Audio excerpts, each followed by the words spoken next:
Fox Sports. We are Baltimore. We are Wisconsin.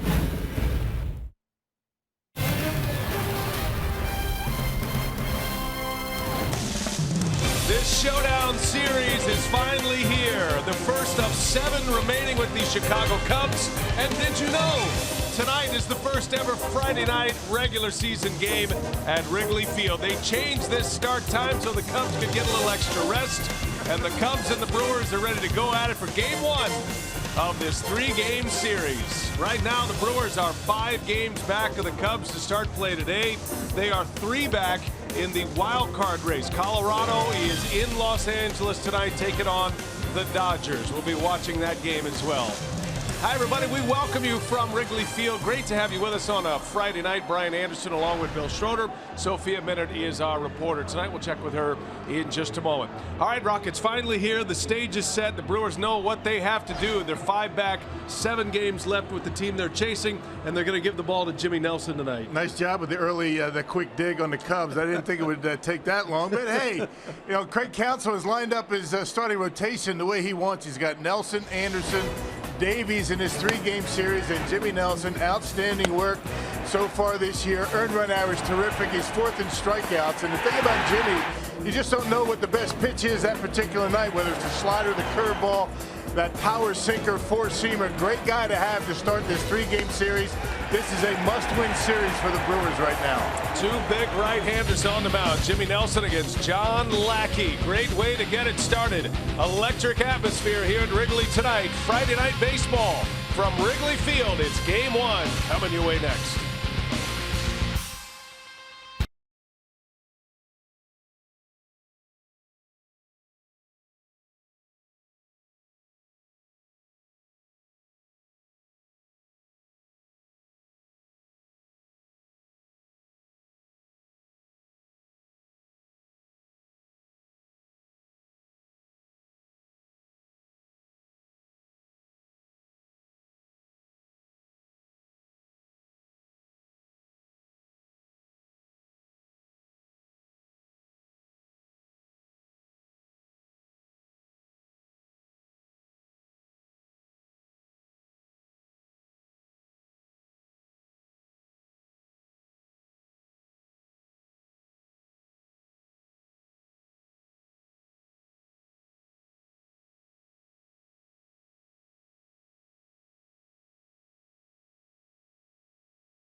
That's going to drop the base hit, and it's a 5-0 ball game. And he has just walked home a runner. Can he find the strike zone? Oh, he cannot.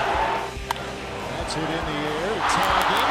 He dropped the ball, and the Brewers complete the beatdown.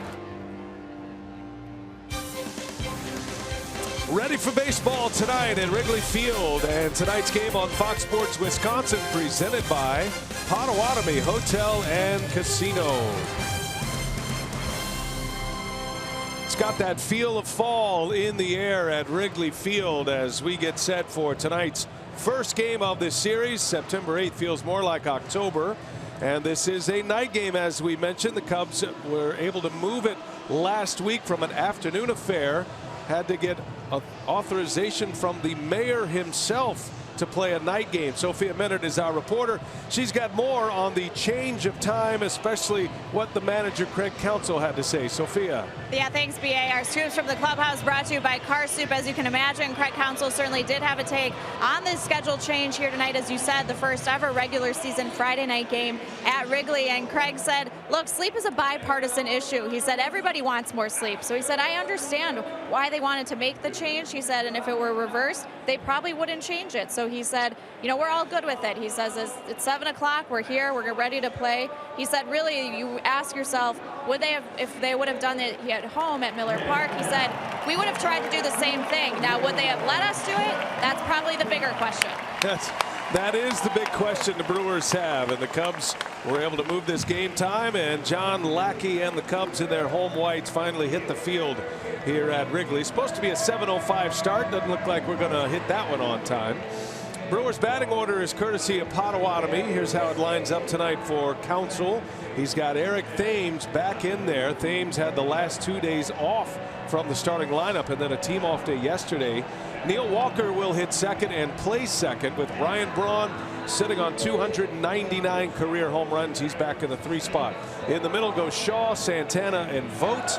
Keon Broxton, Orlando Arcia, and Jimmy Nelson round out the Brewers starting 9 that will match up against John Lackey. Yeah, Lackey got off to a very rough start this year, but since the All-Star break, he's 6-1. A nifty earned run average. The Cubs actually in his last 9 starts, 8-1 overall. He picked up a win his last time out against Atlanta. 7 innings, no runs, and only 3 hits for Lackey. They say he's throwing a lot more sliders these days, not relying so much on the fastball. And he's given up 32 home runs. That's the most in all the NL. Let's check out the Menards defense for the Cubs. 88 errors committed by the Cubs. That's bottom 3rd in the National League. A lot of errors on the left side of the infield between Bryant and Baez. There's 31 errors alone between those 2 guys. Feels like a night for the pitcher tonight. As you see, our umpiring crew chief is behind the plate. Jerry Meals, Ron Kolpa, Chris Conroy, and Ryan Blakeney are the 3 base umpires. Chilly night in Chicago, Illinois. Wind blowing off Lake Michigan here on the north side. The wind is blowing in, as you see from the center field flags. And so a fly ball pitcher, that is John Lackey. This is a perfect night for him to be on the mound at 62 degrees. All the pieces in place. There is a big crowd here, a sellout. You will notice a lot of red in the crowd as well. There are thousands of Georgia Bulldog fans here tonight as they get ready for a game against Notre Dame tomorrow in South Bend.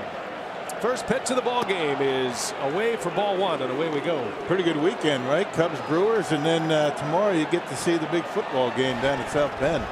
Georgia, Notre Dame, and then Sunday the Atlanta Falcons are in Chicago. So a lot of Georgians in Illinois here this weekend as Thames fouls it away. 1 ball, 1 strike on Eric, trying to get his bat going. He's hoping for a finish to the season that would match his start to the season. Got off to a fantastic April. He has run into some hard times here lately, but Counsell is hoping that he will lock down a spot in the lineup the rest of the way, and it could start here tonight at Wrigley Field.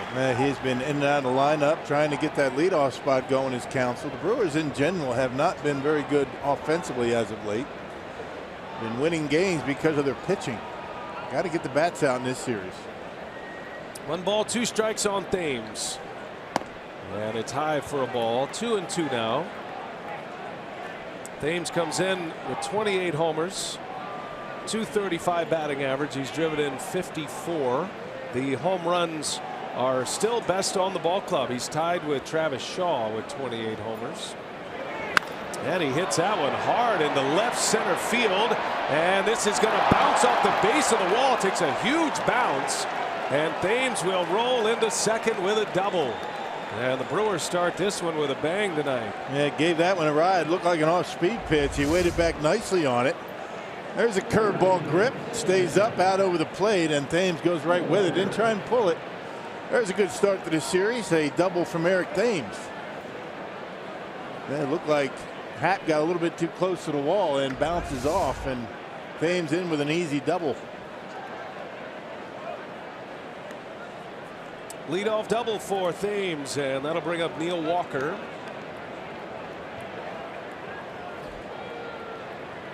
Walker in his first game at Wrigley Field as a Brewer. One of the key acquisitions for Milwaukee, getting Walker from the Mets. There are a number of new players in the picture here. The Cubs have Alex Avila in the lineup as well. Avila is the catcher the Cubs got from the Detroit Tigers. He's been a nice pickup for them. Cubs played last night. They won a game in Pittsburgh, won the last two of that 4-game series, and a split in the 4-game series against the Pirates. They had a rain delay last night, so they did not get back to Chicago until around 1:30 a.m. So they were glad they were able to get this game time changed. You just wonder why the Cubs didn't bother changing the game right from the beginning. I mean, the schedule's been out for a long time. They knew there was going to be a night game. Pirates never got teams getaway days, day games during the week. That's just something they don't do. But for some reason, the Cubs, I guess, decided that it was more important to get rest. Got the go-ahead to have the first night Friday game here at Wrigley Field. How about that? Yeah, a lot of reasons why they don't do it, namely because of the neighborhood and crowd control on a Friday night and whatnot, as folks try to get home from their work day. So it's just something that hasn't been done all these years at Wrigley Field. Even since the lights were put up in 1988, they've never had a night game, regular season night game on a Friday night until this one. So we're witnessing a little bit of history here at Wrigley.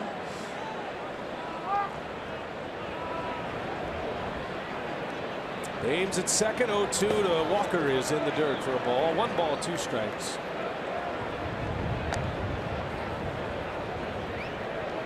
Walker's lip is healing. That off day certainly helped the swelling go down. It doesn't look nearly as bad as it did in the Brewers' last contest in Cincinnati on Wednesday. Sustained that injury on Monday. No stitches required, but they left that butterfly bandage on there all week. That one misses low, and the count evens at 2-2. It slid into the catcher's mitt, or I should say the catcher's mask. Barnhart in that Cincinnati series. Stayed in the game, tough guy. Walker's got his brother-in-law in the ballpark tonight, Don Kelly, who is a scout, former big leaguer.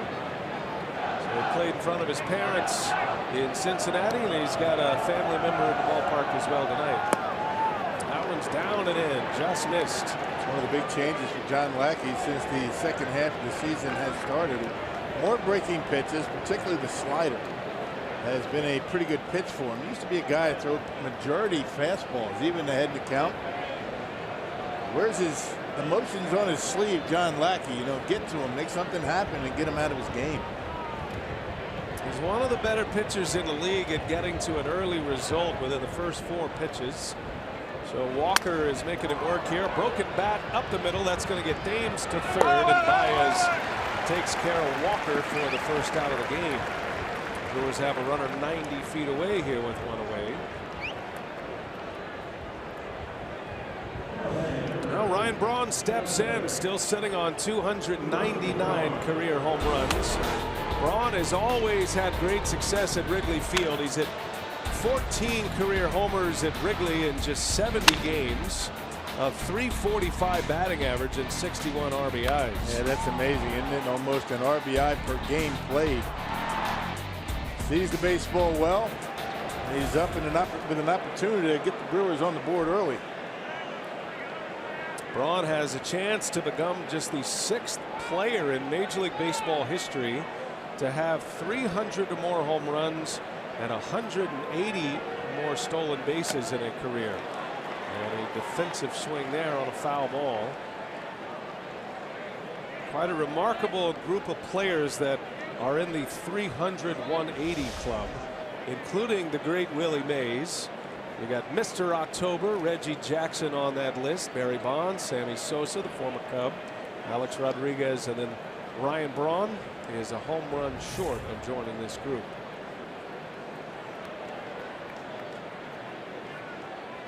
And Braun sends that one way back into center field. Happ looks up. He's at the wall. It is gone. Ryan Braun on cue. Career home run number 300. And it's a 2-run blast in the first inning to give the Brewers the early lead. Well-timed graphic. Well done down in the production truck. Number 300, and it's a big one, giving the Brewers an early lead here at Wrigley. That ball is smoked. Wind blowing in a little bit here at Wrigley Field tonight, so wind didn't help him on that home run. That is a man-sized home run for Ryan Braun. Let me tell you, the ball was not traveling at all during batting practice, and Braun's trip down the gauntlet is extra special tonight as he hits career home run number 300. And now Shaw sends one deep to center field. Happy is under this one and will make the catch. Yeah, wind held that one up. There's a great example of two swings of the bat, one going over the fence, the other staying in. Look at that one right down the middle of the plate, about mid-thigh high, and Ryan gives it a ride, bucking that stiff wind blowing in from center field. It's exactly what the Brewers needed. Get an early lead for Jimmy Nelson.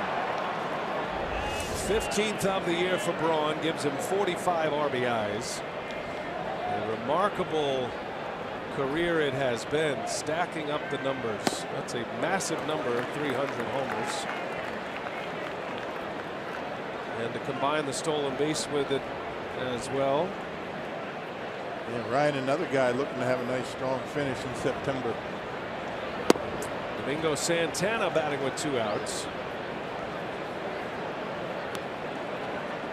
Santana hit a 2-run homer off Lackey. He had a start on June 30th. And he's hoping to keep that same success going. Home run hitting team, a pitcher who gives up a lot of home runs, but a night not conducive for home runs. You got to hit them. There are no cheapies tonight. 1-2 the count. Santana takes outside. Yeah, home run number 33 allowed by Lackey, and that's the most of any pitcher in the National League this year.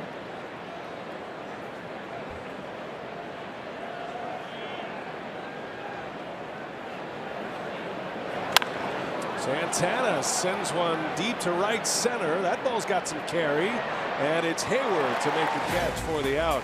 A couple of deep drives for outs, but a deep drive goes over the wall. Milestone homer, Ryan Braun, number 300. And the Brewers are on the board first tonight at Wrigley.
Jay. It'll be Jay, Bryant, then Rizzo, Zobrist, Avila, then Happ, Hayward, Baez, and Lackey round out the Potawatomi batting order for the Cubs.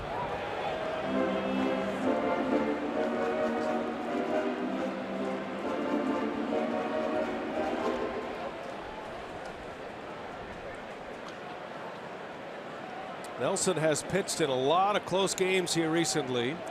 His last 7 starts have all been decided by 1 run. How about that? Yeah, including last time out, a 1-0 victory over the Nationals. Yeah, his number is terrific. A .359 earned run average. That's good for 9th in the National League. Those strikeouts tied for 4th, 192 punch-outs. And he starts this one with a strikeout. Nasty slider from Nelson gets John Jay. Yeah, let's check out the Menards defense for the Brook Crew here tonight. Hey, got Braun, Broxton, and Santana in the outfield. You got Shaw Arce on the left side, Neil Walker, Eric Thames on the right side, and Stephen Vogt continues to play a lot. He's getting a starting nod behind the plate once again. Getting another left-hander in that lineup for Craig Counsell. And those 3 outfielders, especially the left fielder Braun, will be hearing it all night from the bleacher bums out there at Wrigley Field. Tell you what, I said during our pregame show, Brewers Live, this is not Cincinnati. You know, Cincinnati out of a race, small crowds for those 3 days as Bryant waves and misses. It's quickly 0-2. There is a ton of energy, as Sophia reported, down on the field, and it's a Friday night, so there's a little buzz because of that. Literally and figuratively, probably. Yeah, it's easy to get up for games against the Cubs for a number of reasons, particularly here at Wrigley Field. Cincinnati, I mean, they were swinging the bats pretty well. It just was not, you know, the fact that there weren't a lot of folks or fans at the ballpark. Cincinnati just took it to the Brewers in that series. I mean, they swung the bats extremely well, and the Brewers did not. Swept in a 3-game series in Cincinnati. And the Brewers at one point had it to a half game in the wild card race and just 2.5 in the division race. A rough series in Cincinnati. Now the Brewers are in a hole trying to dig their way out, but they know they have the team they are chasing 7 times the rest of the year. As Bryant fouls that one away, 2-2 the count. Yeah, and exactly the way you want it. I mean, down by 5, you got 3 here, you got 4 against the Cubs at Miller Park. Opportunity to take care of business here. Cubs are scoring a lot of runs. They're winning a lot since the All-Star break, as I mentioned, but they're averaging nearly 6 runs per game as an offense since the All-Star break as well. And Bryant, the reigning MVP, takes a ball, 3-2 the count. Nelson had him 0-2. Only the Indians with a better record since the break. By the way, the Indians, winners of 15 straight. They jumped out to a 3-0 lead early tonight. They got a chance to win 16 in a row. Bryant gets jammed over his Shaw. He's got it. And a good strong throw for out number 2. Indians and Diamondbacks. How about those guys? Oh, goodness. Diamondbacks got 12 straight. Indians 15 in a row. And they both look like they're headed for the postseason. Yeah, Edwin Encarnacion hit a first-inning home run for the Tribe tonight. Look at these win streaks. 13 straight for the Diamondbacks. The 15-game winning streak for the Indians. They've just beaten up on people as well. And 11 games up in their division. Arizona is hosting San Diego tonight. And the game we're watching closely is the Dodgers and the Rockies, which will be Herman Marquez for Colorado against Yu Darvish for the Dodgers. That game will be underway a little after the 9 o'clock hour here in the Central Time Zone. Anthony Rizzo at the plate. Nelson's retired the first 2, a strikeout and a ground out. And the dangerous Rizzo up there with 102 RBIs at this point. He's having another big year for Chicago. He's got the batting average up. I mean, that was a good stretch in the first half. He was down around the 230 range. And He has done a lot of hitting as of late. 31 home runs, 102 RBIs, hitting .280.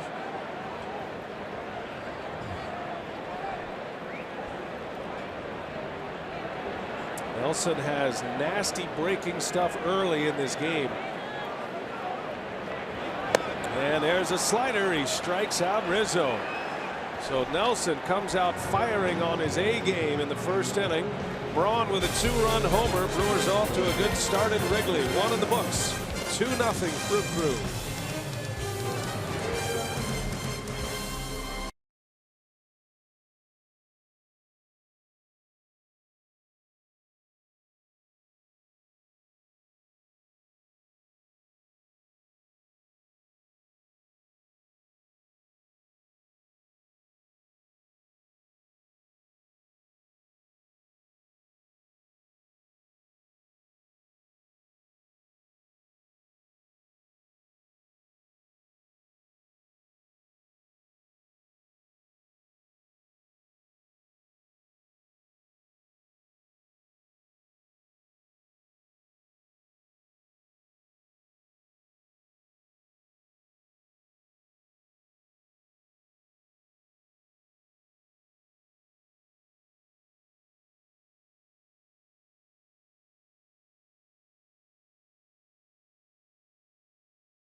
And it's Brewers Cubs again, this time at Miller Park, Thursday, September 21st through Sunday, the 24th. Tickets are going fast. Reserve your spot today at Brewers.com. 4-game set at Miller Park against the Chicago Cubs. 3 here this weekend. And 7 left with the division rivals. Both relevant again. The Brewers are back in the picture. Maybe a year earlier than they thought, as Stephen Vogt takes a strike from Lackey. That's why it's been so much fun. Yeah.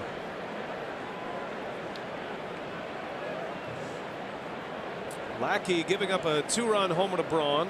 Gave up some hard hit balls in that first inning. 2 deep fly balls from Shaw and Santana.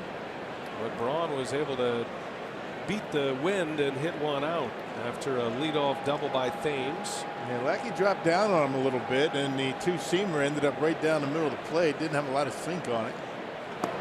Knocked it out of the ballpark. You can already tell Lackey throwing more breaking balls than he did early in the season. Sliders, curveballs.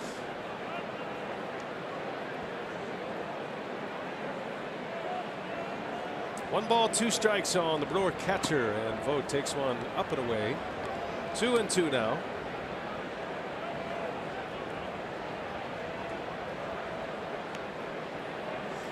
Vogt swung the bat pretty well in Cincinnati.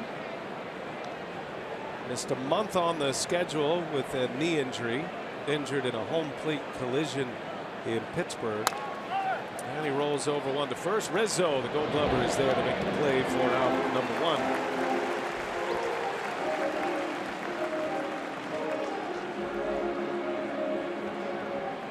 Overall here at Wrigley Field, the Brewers are 3-3 this season. Cubs have the season series advantage.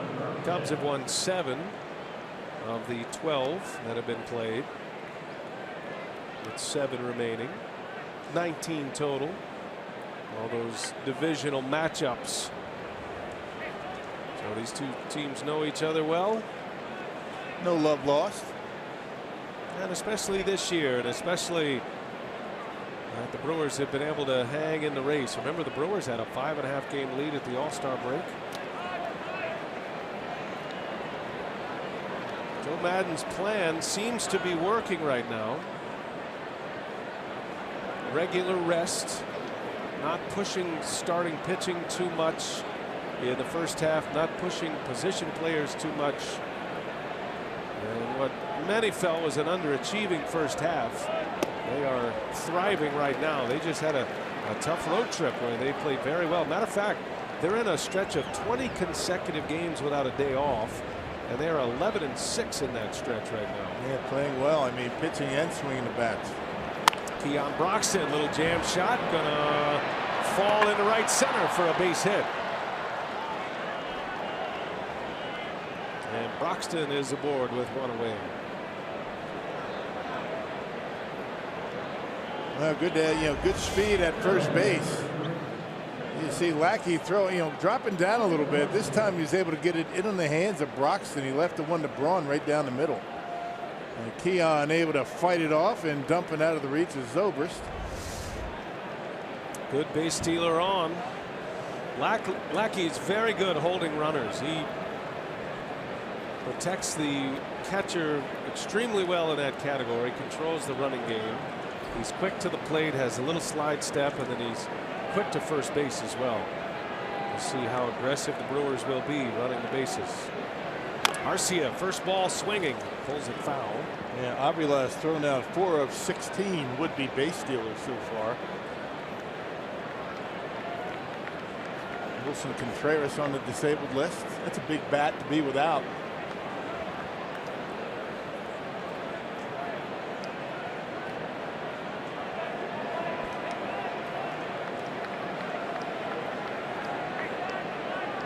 Arcia, a half swing, he goes. Unable to check it on the breaking ball from Lackey. No balls, 2 strikes a count. That's the slider from Lackey. 2 big right-handers, 2 6'6" right-handers matching up today, Lackey and Nelson. And Lackey used to be stuff-wise what Nelson is currently as he steps into the prime of his career. Into right center field, hit well, long run for Happ, who's been busy already, makes a nice catch, and Broxton will retreat. 2 outs in the inning. Brewers have made some good contact already tonight. Lackey, everything in the air. There has not been but 1 ground ball out. That was the ground ball to Rizzo by Stephen Vogt. Everything in the air. I guess you're going to be a fly ball pitcher at Wrigley Field tonight. Not a bad night. It's blowing in a little bit. I'm sure Lackey knows that and will pitch accordingly. Here's Jimmy Nelson now, pitcher against pitcher. First ball swinging Nelson. I wonder what these 2 Alabama alums think about all these Georgia Bulldogs in the crowd tonight. You got Jimmy Nelson and Alex Avila, both played their college ball at Alabama. Avila's a lot older than Nelson. Wave and a miss, pitch in the dirt. On his way to second goes Broxton, and he's in there. Always looking to take that extra base. Didn't get away very far, but Broxton in there easily. See that secondary lead, always looking to take off, and he does it. Pretty good throw from Avila. Almost he made it close. Baez, the wizard of the tag, as we saw in the postseason last year and in the World Series.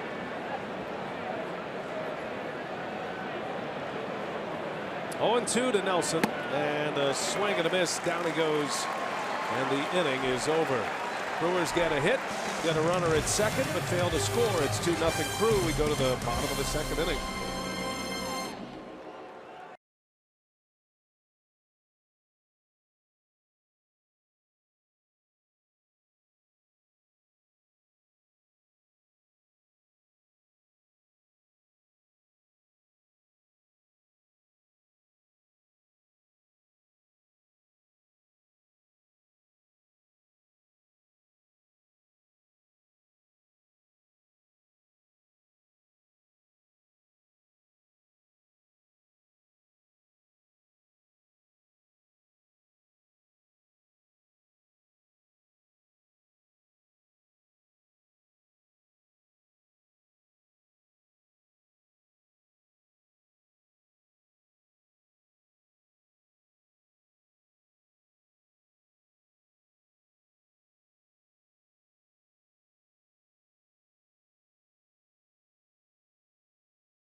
On Fox is coming your way. All rise for the Judge.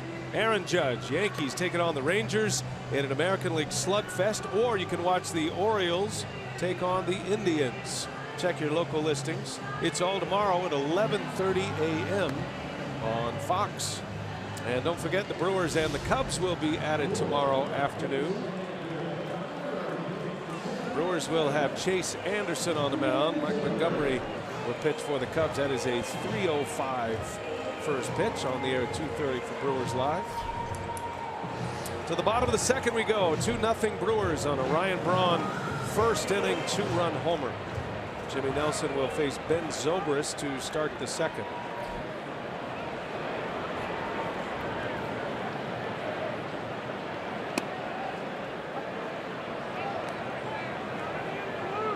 Zobrist sitting in the cleanup position.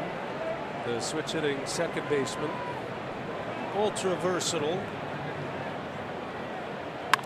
And a bouncing ball fair just inside the bag. On over to cut it off. Takes a bad bounce, and Zobrist into second base with a double.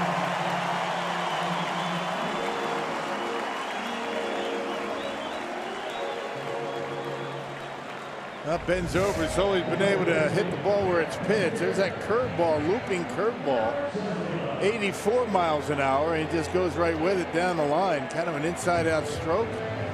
Saw that Shaw was way off the line, almost like it looked like he was trying to hit it in that direction. And a leadoff double for the Cubs.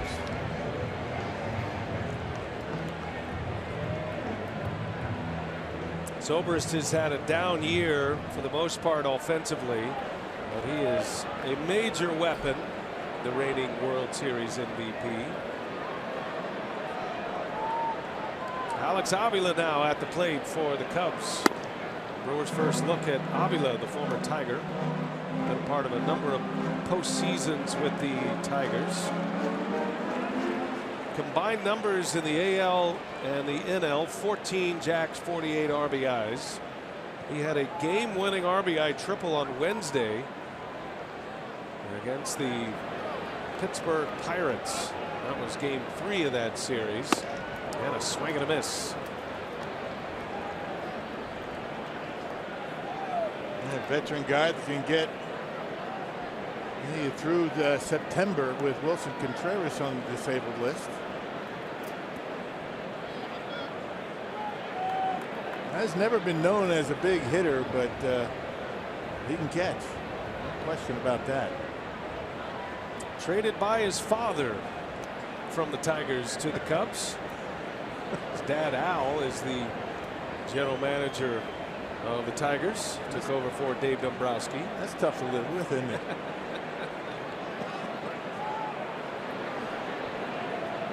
No balls, 2 strikes account. And a swing and a miss. Nelson strikes him out with a big fastball. That's the 3rd K for Jimmy Nelson. That's that big 4-seam fastball.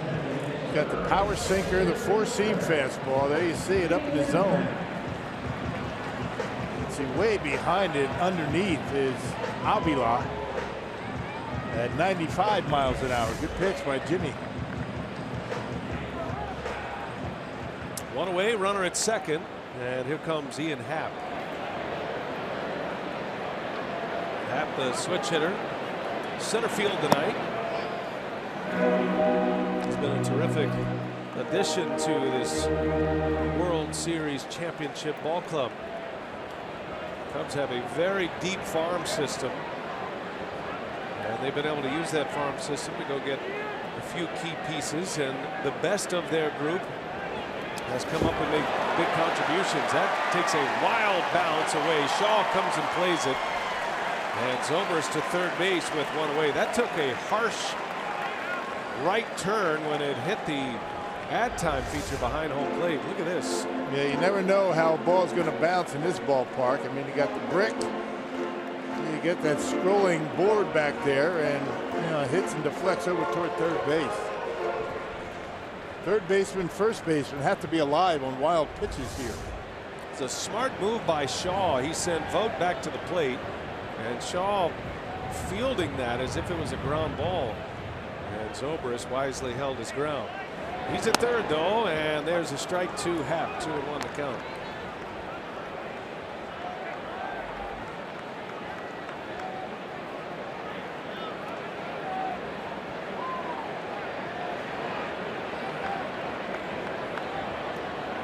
Zobrist leadoff double. Nelson deals. Happ, little tapper right back to the mound, and Nelson from second out. Zobrist has to stay put. 2 gone in the inning. Yeah, good pitch in on his hand, just kind of a knuckle buster, and a nice comebacker back to Jimmy, looking back. Well, there was a day even last year where these were little ground balls back to the mound you'd hold your breath on with Jimmy Nelson, but he's rectified different guy. Whatever mental issues he had throwing the ball around the bases, no problem. And he's handled these all year very well. Yeah, unless you think about throws like that, the better off you are. Just pick it up and let it go. Sometimes pitchers, infielders think about the throw a little bit too long, and that's when you get into trouble. So runner at third, 2 outs, and the batter is Jason Hayward. Takes a ball inside. Man, that pitch had some nasty movement on it, that ground ball that Happ hit.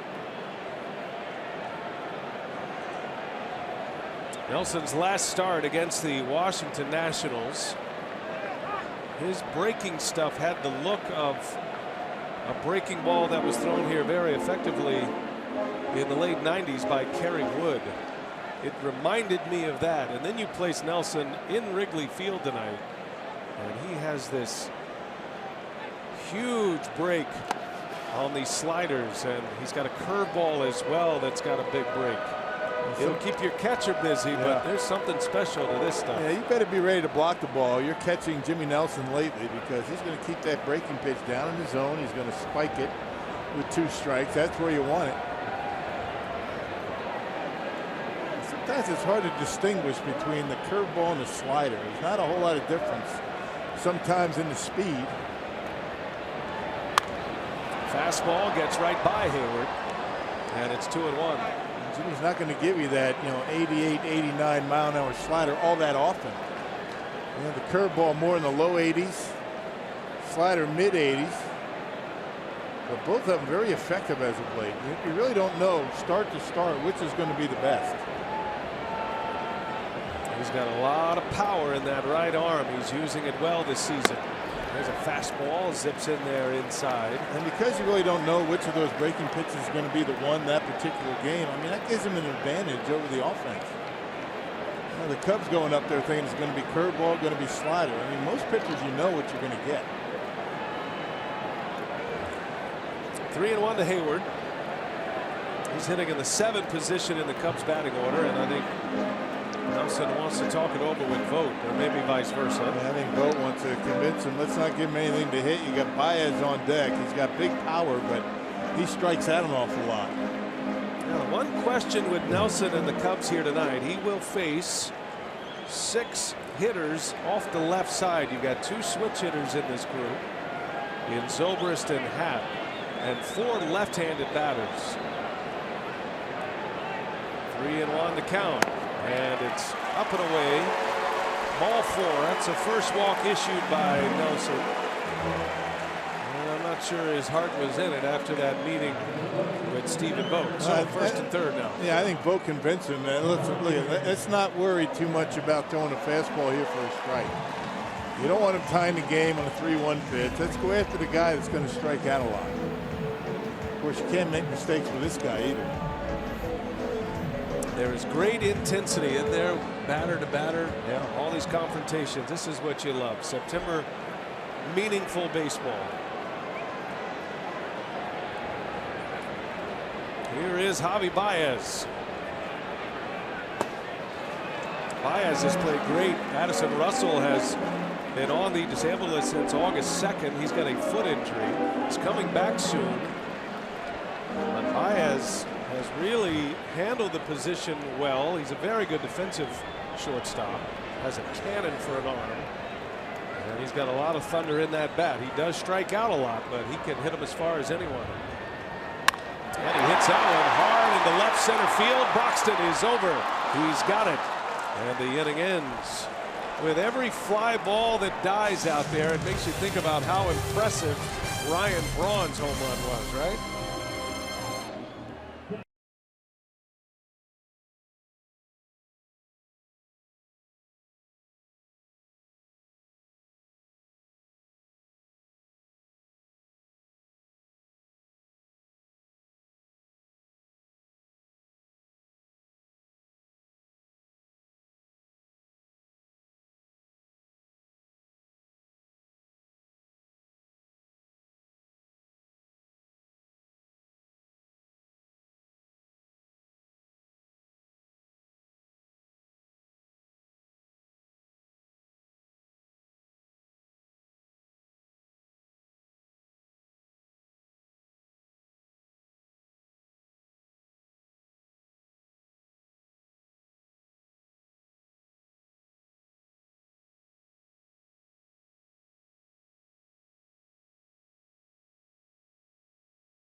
No player profile as we head to the Brewer half of the third inning. Eric Dames in our getting to know a player profile. 10 games against the Cubs this year. He has scored 12 runs, and he has one on the board here tonight after a leadoff double. And how about the numbers, Rock? 12 for 33 at the plate, a 364 hitter. Well, you got 7 games left with the Cubs. You hope that success continues.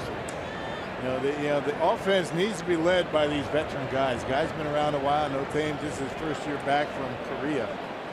But still in all, it's the guys that have been there, done that. Shaw, you got Braun, Thames, guys like that. Neil Walker need to lead this offense. Thames with an opposite field double. He split the gap in the first inning in the left center. There's been a lot of talk about the back and forth between the Cubs and the Brewers this year off the field, and it really started with John Lackey and his comments about Eric Thames after a blistering start to his season, coming from Korea, been in Korea the last 3 years at MVP.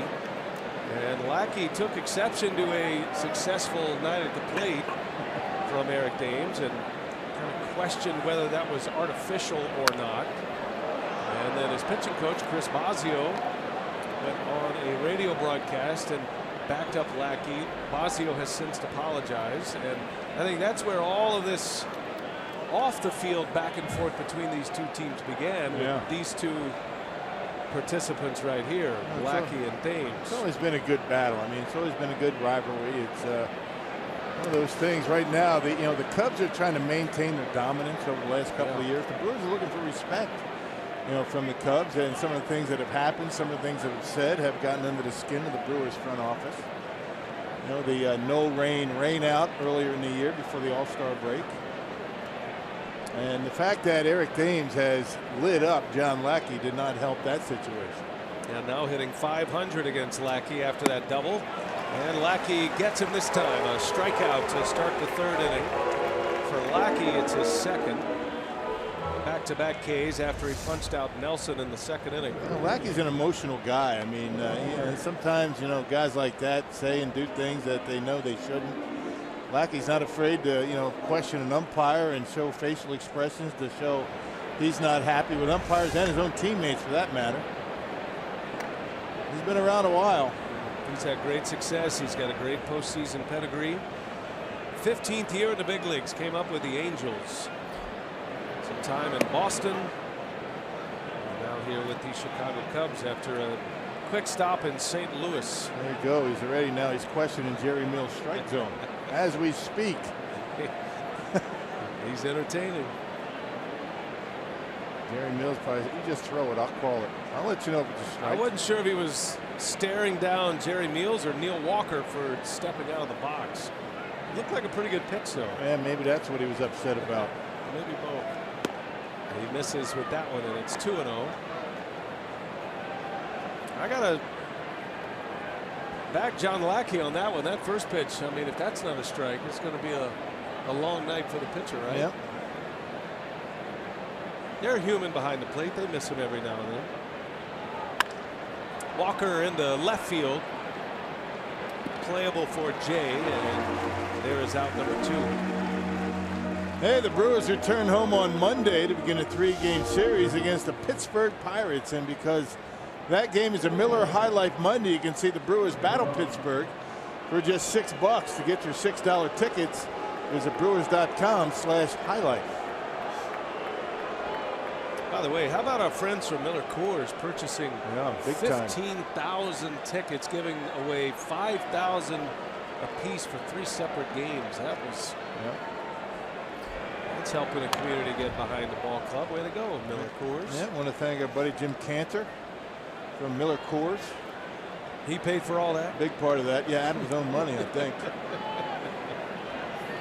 I don't think he gets paid for a while, but hey, all for a good cause, Jim. Thanks. Braun up there and inside. That got him. They clipped him.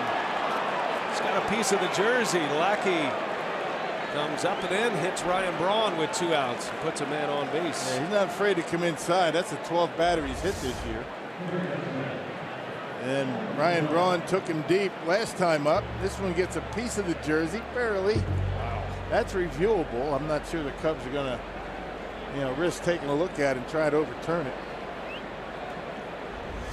See, when you don't have love handles, that becomes a little bit questionable. Yeah, it would have been obvious with me up there. You and I would have been on the ground.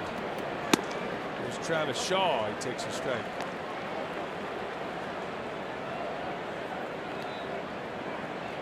Shaw hit a long fly ball out in the first.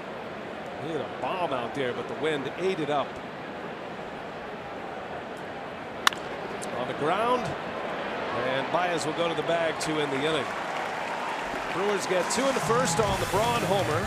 Nothing since. We're headed to the bottom of the 3rd. Cubs are coming back.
All right, thanks a lot, Jeff. He's always good for those little nuggets right there on his way back. Is it the same Ivy, or does Ivy get old? That's a good point. What happens? Is it new Ivy, or is it That's a great question. 80-year-old Ivy. There's a philosophical debate that cannot be answered, I'm afraid, my friend. Lush and green after a full summer of growth. Jimmy Nelson back to work, facing John Lackey to start the bottom of the third inning.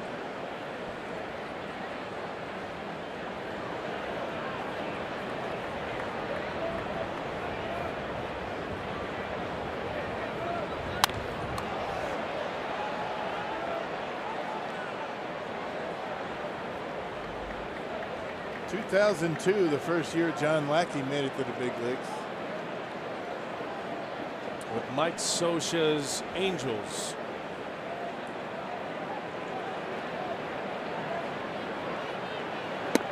And a called strike three. Lackey is rung up. Fourth punch out for Jimmy Nelson as we check in with Sophia. Well, Jimmy Nelson, the benefit of extra rest for him. It was exactly 1 week ago, Friday, his last start against the Nationals. It was an incredible outing for him, 7 scoreless, the 11 strikeouts as well. I asked Jimmy if he was doing anything different with his routine with the extra time off, and he said if it was earlier in the season, he would likely have thrown an extra bullpen session. But he said now that it's in September, we're in the stretch run.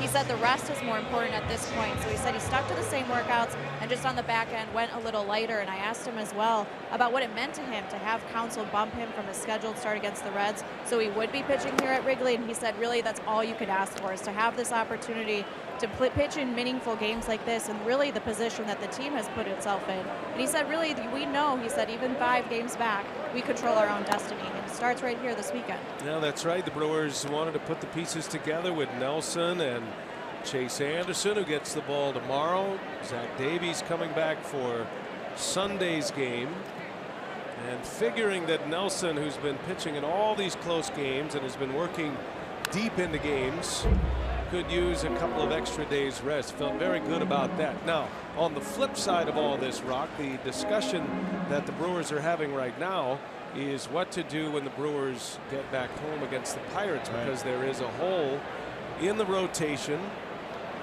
And who do you put in that hole? That ball's hit hard by Jay. Braun is back, and he's got it for the out. Just shy of the warning track. Jay hits a line drive, and Braun puts it away for the second out of the inning. Yep, and you never know what the Brewers are going to do. They don't have an off day until next Thursday after that Pirates series, before the team actually goes and plays the Marlins in Miami. That's going to be an interesting discussion as well, with the hurricane looming. Yeah, Jay takes the breaking pitch, hits it hard to the opposite field, just didn't get all of it. And Braun able to retreat and make the catch up against the warning track. Now you got Suter, Guerra, you got Garza that can make a start. We'll see what they elect to do. That Garza did not pitch well on Wednesday against the Reds.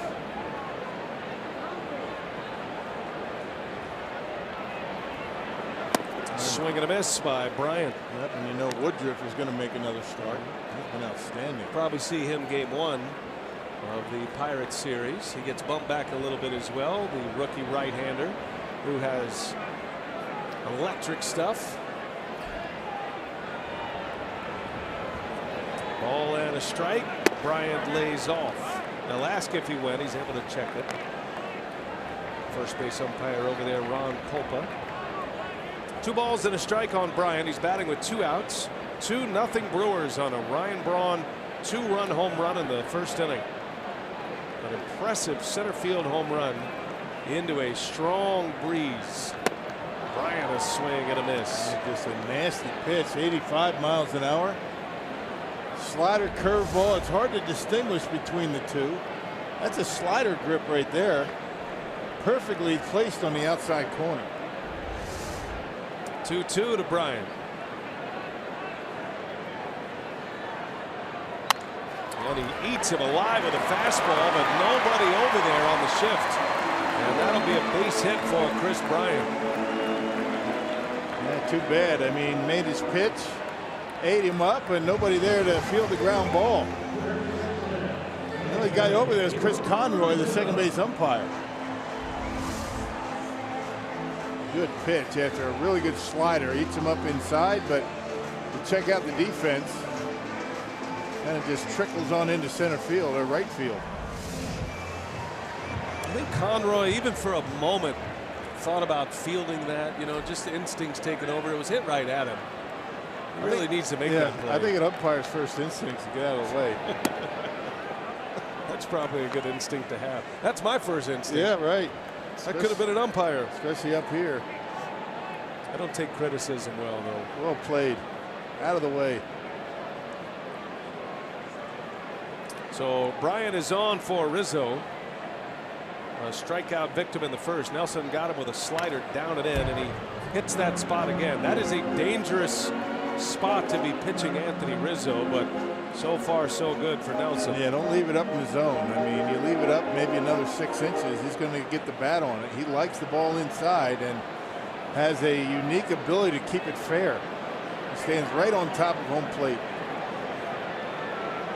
One of the quickest bats in baseball, Anthony Rizzo. Very similar to the style of Joey Votto, who the Brewers just saw. Chokes up on that bat, stands on the plate.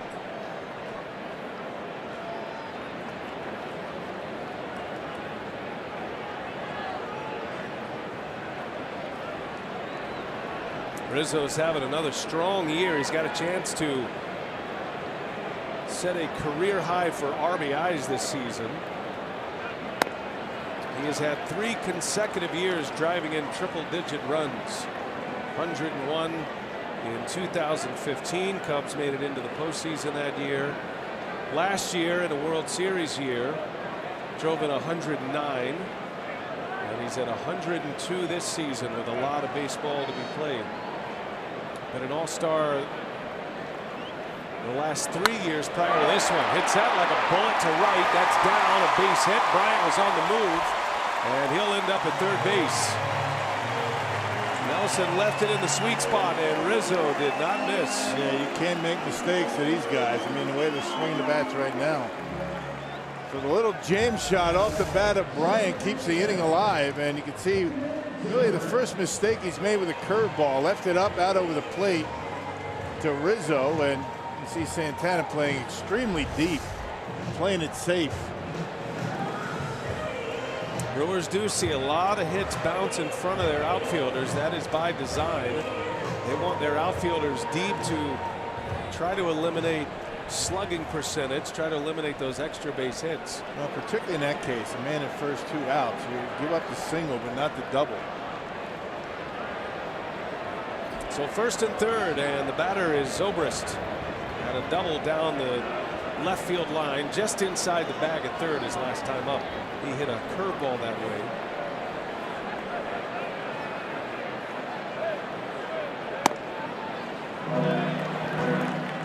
This time Shaw a little bit closer to the line. I think in large part due to you want to keep Bryant a little bit closer to third base.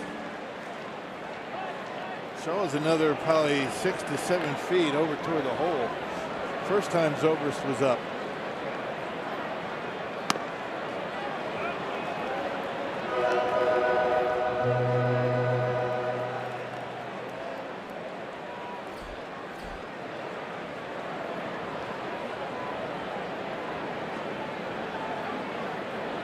Cubs had runners at the corners last inning. They have them at the corners again with 2 outs, and now 2-1 to Zobrist. Zobrist has played in consecutive World Series. He's played in 3 World Series in his career. His first was playing under Joe Madden in 2008 with the Tampa Bay Rays.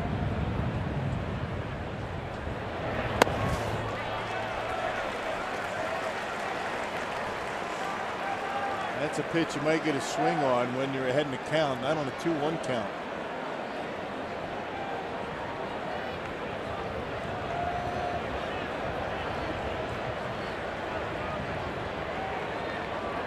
Hitters count now 3-1. Bryant at third, Rizzo at first, and Zobrist takes a strike. Fastball. Right down the middle of the plate. Surprised he didn't go after that pitch.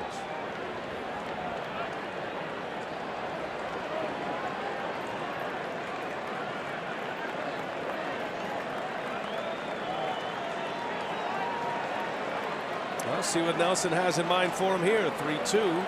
Rizzo is going to get a head start at first. There he goes, and Zobrist takes a called strike 3.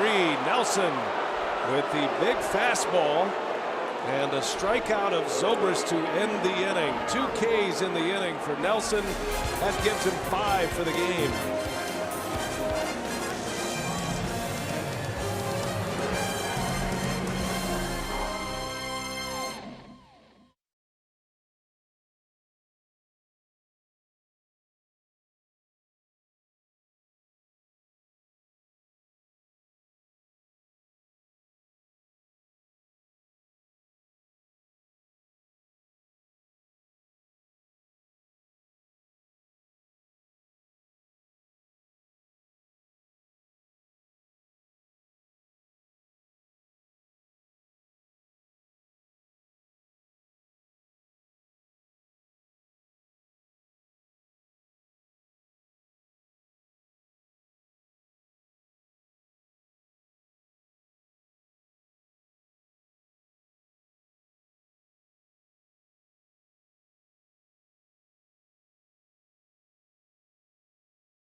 Fox Sports Wisconsin is brought to you by Miller Lite, the original light beer. By Hupy and Abraham, voted best, rated best. Hupy and Abraham, tell them you mean business. And by Menards, save big money at Menards on all your home improvement needs.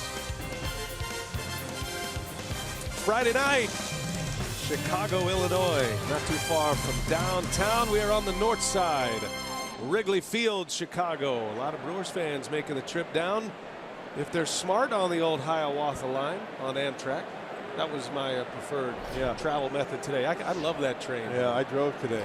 See? Big mistake. No, not today. We left about 11. Got to the hotel about 1.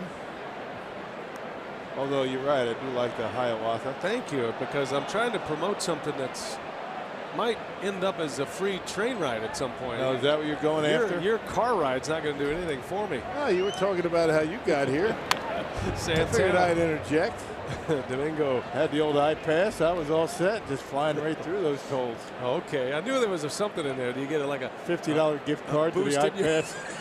An iPass account booster. I love that. I love that Amtrak ride. That was a lot of fun. Did you run into our conductor, buddy? Did not. No. But I was looking for him. Santana takes a ball away. Domingo, first time up, hit a fly ball deep to right. Put Jason Hayward on the warning track in right field. 1-2 pitch and a swing and a miss. Lackey strikes him out. That's the third punch out for Lackey. They've all come in the last 6 batters faced. Well, we were told that Lackey has started to throw a lot more breaking pitches, and we've seen that already tonight.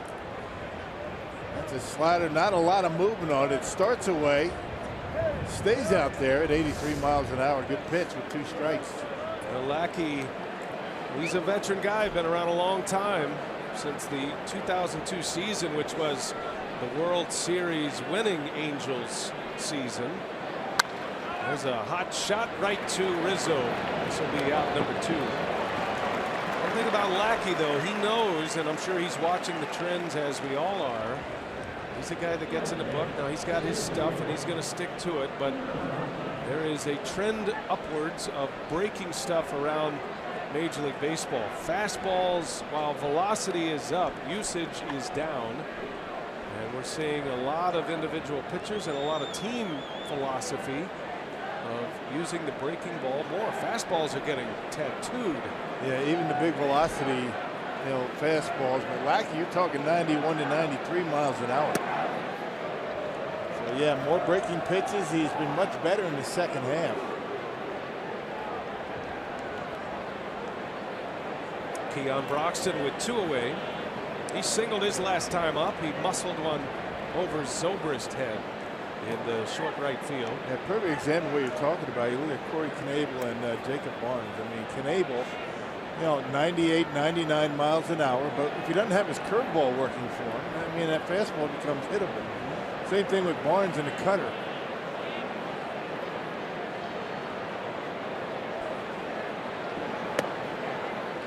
Lackey sneaks a fastball by Broxton this time. And typically, you know, hitters are not going to get to the major leagues if you can't turn on big fastballs. Big difference between the big leagues, the major leagues, and you know the minor leagues is curveball command for pitchers. Velocity is no different. So you take those parameters, you start peeling away the layers of what effective pitching looks like. And for John Lackey right now, 2 things really, or 3 things. First pitch strikes, what he does on the 1-1 count, and how many quick results he can get, meaning inside 4 pitches. So 4 pitches or fewer in an at-bat, which is one of the reasons Lackey's been able to have this string of consecutive games where he's gone at least 5 innings and fewer than 100 pitches, meaning he's not getting lost in those long battles, those long at-bats. Broxton has forced him into a 3-2 count here.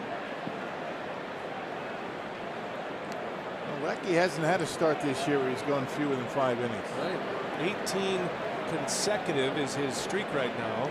Only Greg Maddux has a longer one in Cubs history most recently. That was 07. He went 22. There's a called strike 3. And Lackey has a 1-2-3 4th inning. 4 punch outs now for Lackey. Cubs are coming to bat. Brewers lead it 2-0.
In the 4th, time now for our unlimited baseball break, brought to you by T-Mobile. With the events of Hurricane Irma, there have been some schedule changes across baseball. So the Rays are currently playing the Red Sox in Boston, and then their series scheduled from Monday through Wednesday has been moved from Tropicana Field to Citi Field. That will be the Monday through Wednesday series against the Yankees. And great news for Boston Red Sox analyst Jerry Remy. He was out at tonight's game. He threw out the first pitch, and he's on the NESN broadcast. He's been dealing with lung cancer, battling that, going through chemotherapy. So great to see Jerry Remy back at the ballpark.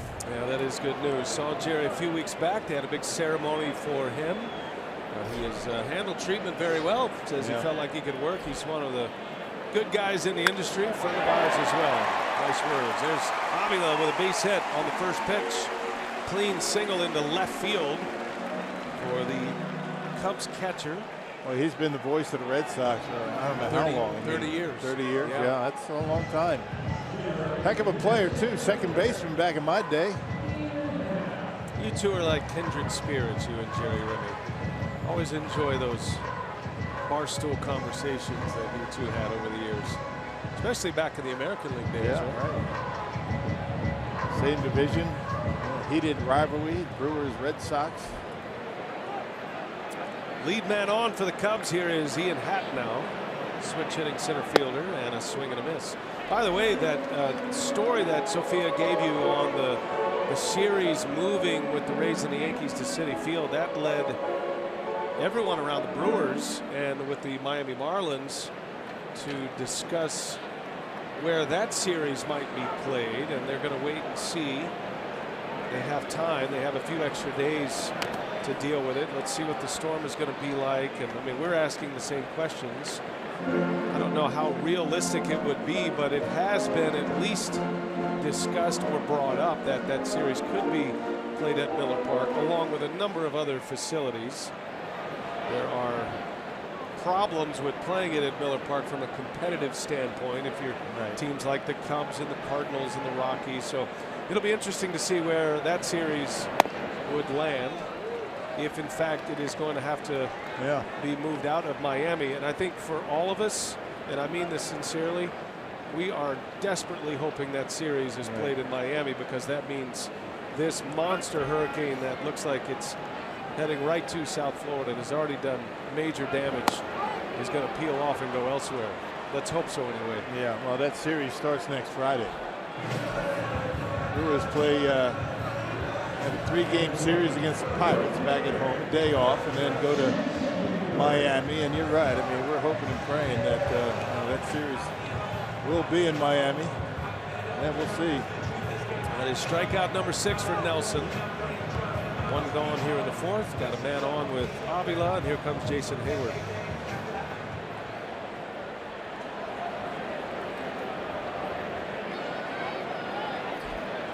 Hayward with a walk his last time up. He's up there hacking. Swings at a first pitch breaking ball. Stephen Vogt, by the way, is moving well tonight behind the plate. Yep. He's been playing with this knee brace on his left knee. Said it took him a little while to get used to the brace. He had a strained MCL after that collision in Pittsburgh that knocked him out for a month.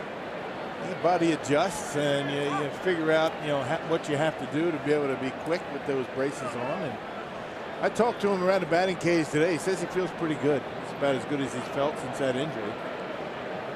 Good enough to be out there.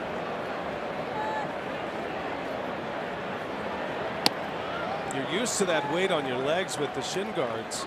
Then you add the knee brace under the shin guards. He said first thing I had to do was loosen up the straps, because he's got this brace, so it makes you feel like you're anchored down, is the way he put it.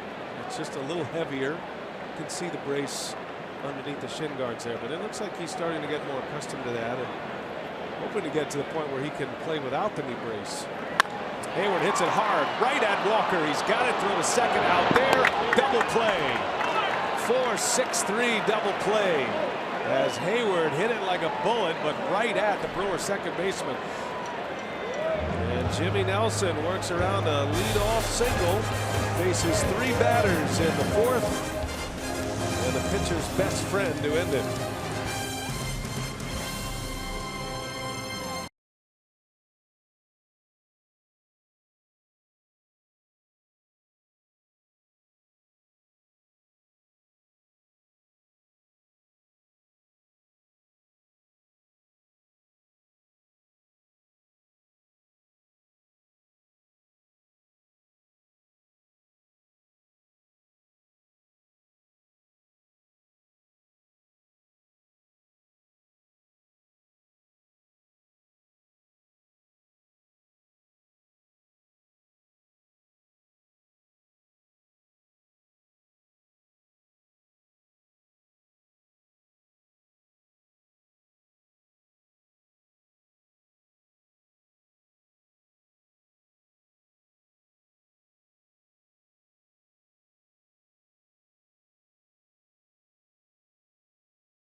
Out tonight's UW Whitewater Athletics scouting report. The Brewers are trying to make it into the postseason, and the AAA Colorado Springs Sky Sox are already there. They evened their series with the Memphis Redbirds last night thanks to Aaron Wilkerson's terrific night. 7 no-hit innings for him, 1 walk allowed, 11 strikeouts on the night. Just a terrific outing by him. Michael Blazek would finish that game. So on the season, Wilkerson has an 11-4 record and a 3.16 earned run average. That series continues back in Colorado Springs tonight.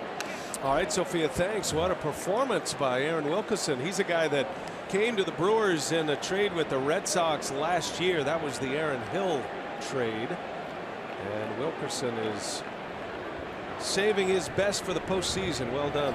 Yeah, you wish the Sky Sox all the luck, and it's amazing how well they pitched this year. I mean, you wouldn't expect in Colorado Springs that you'd have the kind of pitching that they've been able to get, but they have. Little tapper to the mound by Arcia. Flip from Lackey over to first. These two pitchers are settled in now. Lackey ran into a Ryan Braun blast in the first inning, but otherwise he has pitched very well. He's retired 5 in a row now. Hasn't given up a hit since the second inning. Yeah, both pitchers really dominating with the breaking stuff. And both throwing curveball slider. One mistake for Lackey tonight, a fastball to Ryan Braun.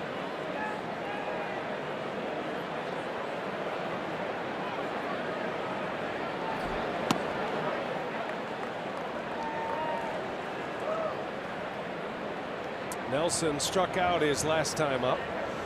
He was Lackey's first K, and since that time Lackey's racked up 4 punchouts, including 2 last inning. Got Santana and Broxton. Pivotal game 1 of this 3-game series. Brewers needed badly. Nelson hits that one deep into left field. That is way back. Hits off the ivy. And Nelson will wisely hold his ground. Got to scamper back to first base and a belly flop. Long single. Is he all right? Yeah, tweak of that arm a little bit, right? Stretching out or shaking out that right throwing arm. That's not good. And Jimmy about a third of the way to second base, and he thought better of going all the way to second. Hanging curveball, and Jimmy able to hook it over the head of Jay. He was playing very shallow and around toward the gap. Jay plays it beautifully off the wall and holds Jimmy to a single. Let's check this out. I mean, he gets back, has to go head first, and check out the right arm. Jams it into the bag. Yeah. Can't say I've ever seen Jimmy Nelson with a head first slide before.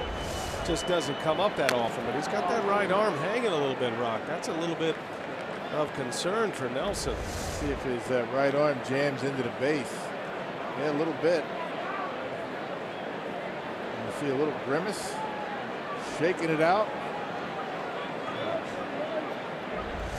That's going to be under close scrutiny next inning when he's on the mound. It's not a face you want to see your pitcher have with his throwing arm.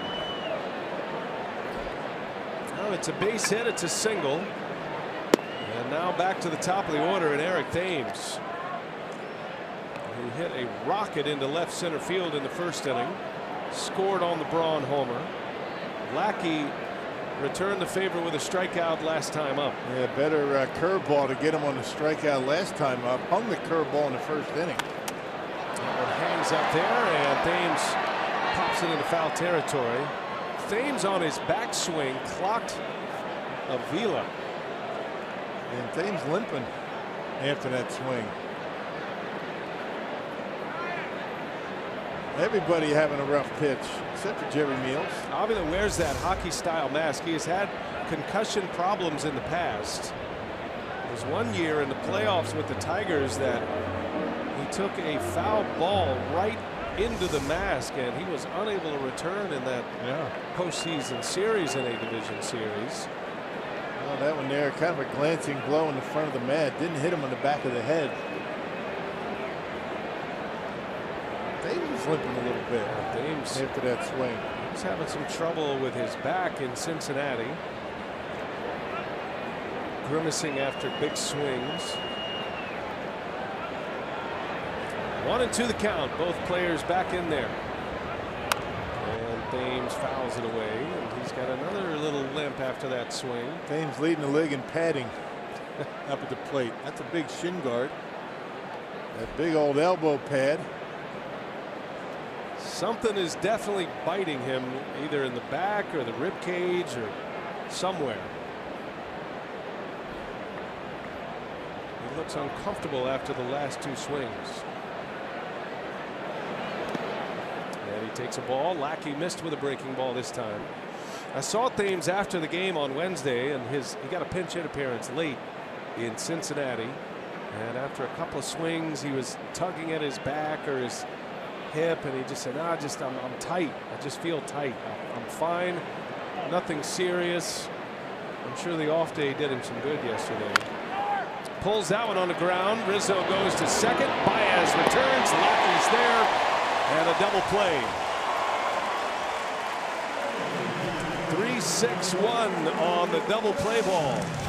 Inning is over. Cubs are coming up. Bottom of the 5th. Brewers lead.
And stroke walk and 5K.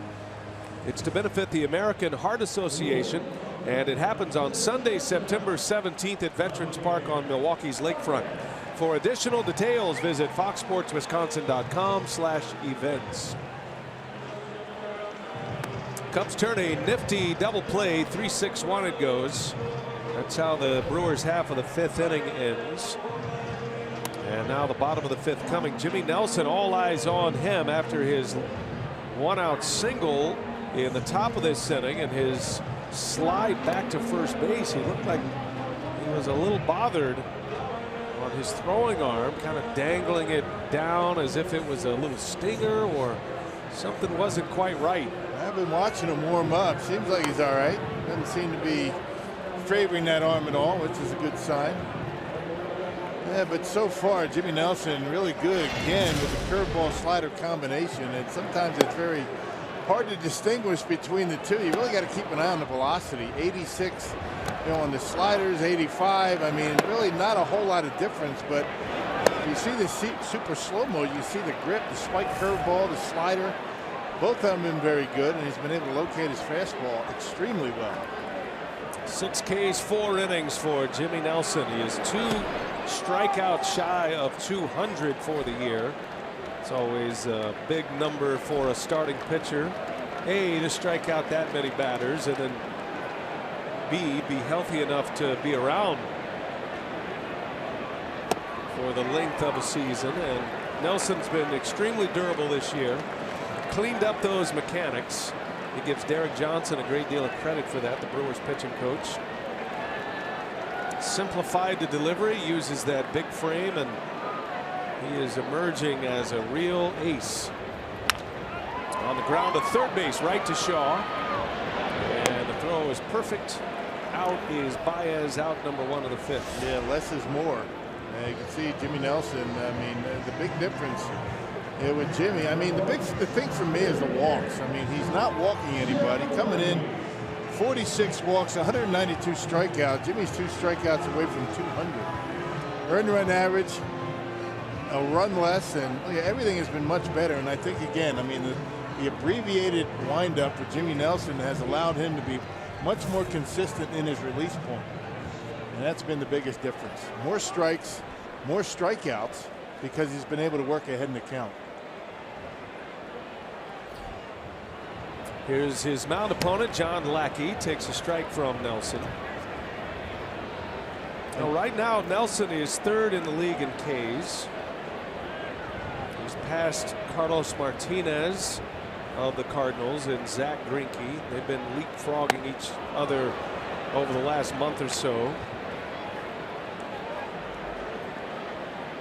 All depends on when they pitch. Jimmy will take the lead, and then Martinez will pass, and that's kind of going that way, for a while. Yeah, Martinez goes tomorrow for the Cardinals. The Cardinals are at home tonight against the Pirates. St. Louis has a 2-0 lead in the top of the 5th inning. Coming off a road trip in San Diego. The Cardinals lost last night. They got shut out. That put them in a tie with the Brewers. 2nd place in the division. Identical records. We've eliminated the half game finally. Makes it easier to do the math, right? And the Brewers and the Cardinals and the Cubs have all played the same amount of games.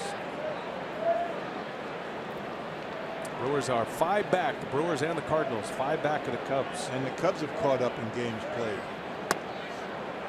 As a called strike 3. Nelson punches out Lackey. Strikeout number 7. And 2 gone in the 5th inning.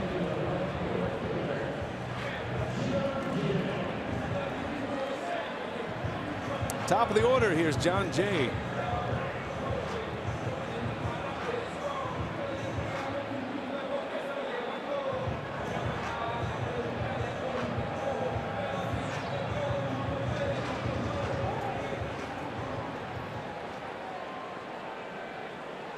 Jay hit the ball sharply last time up. He lined out to Ryan Braun. That bounces in. That hit him. Nelson spikes the slider, and it bounces up and hits Jay. 2-out base runner. That ball bounces, and if it hits you on the bounce, it's a hit batter. Got him on the back knee. You can actually swing and get a base hit on a pitch that bounces. Sure. Didn't Vladimir Guerrero do that a few times? Yeah, a lot of times. They say Yogi Berra did it all the time.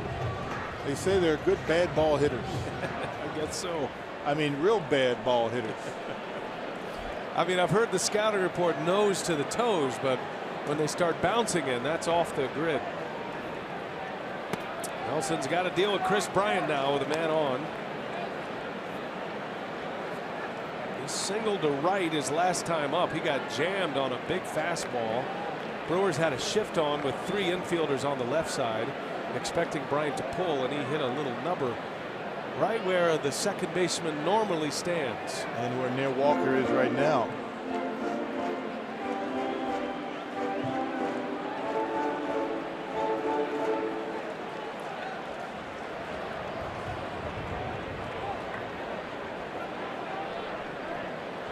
Bryant with 25 homers this year. The RBIs are way down, though. It's 59 runs batted in as he takes a strike. High OPS for Bryant, 932.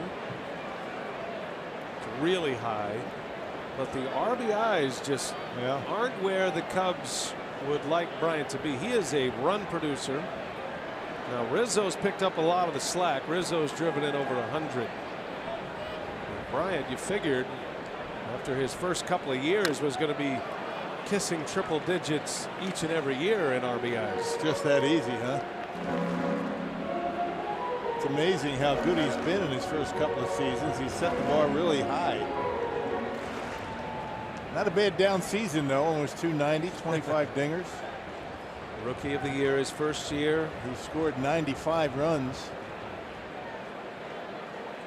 He goes from Rookie of the Year to MVP and win a World Series. And World Series champion. Yeah, pretty good start. What's left? Runner goes. Vogt's throw to second, skips in. Walker keeps it in front. And Jay has a stolen base. Teams will run when they can, especially with this combination. Nelson, one of the slowest to unwind to home plate. Yep, only the 4th stolen base for John Jay, and not a very good throw by Stephen Vogt. Good job by Walker to keep it in the infield. I'm going to call that a changeup from Stephen Vogt. That's not his strength. He does everything else well, but he didn't look like he had a very good grip on that ball. 2-2 to Bryant. Runner in scoring position now. And Vogt blocks that one well. And that's the guy you want, believe it or not. I mean, Rizzo on deck. Choose your poison, right?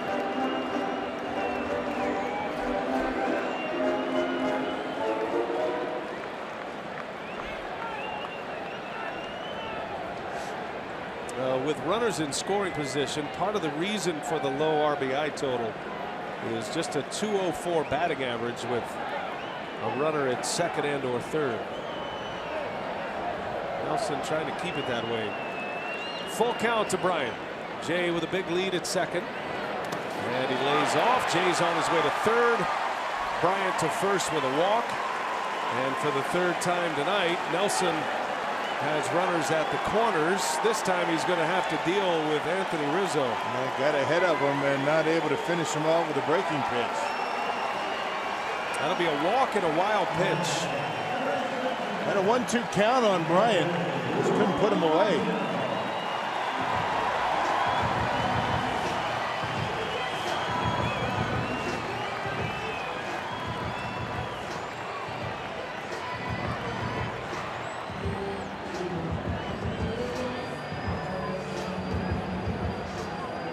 Big spot in the ball game right here. Anthony Rizzo steps in.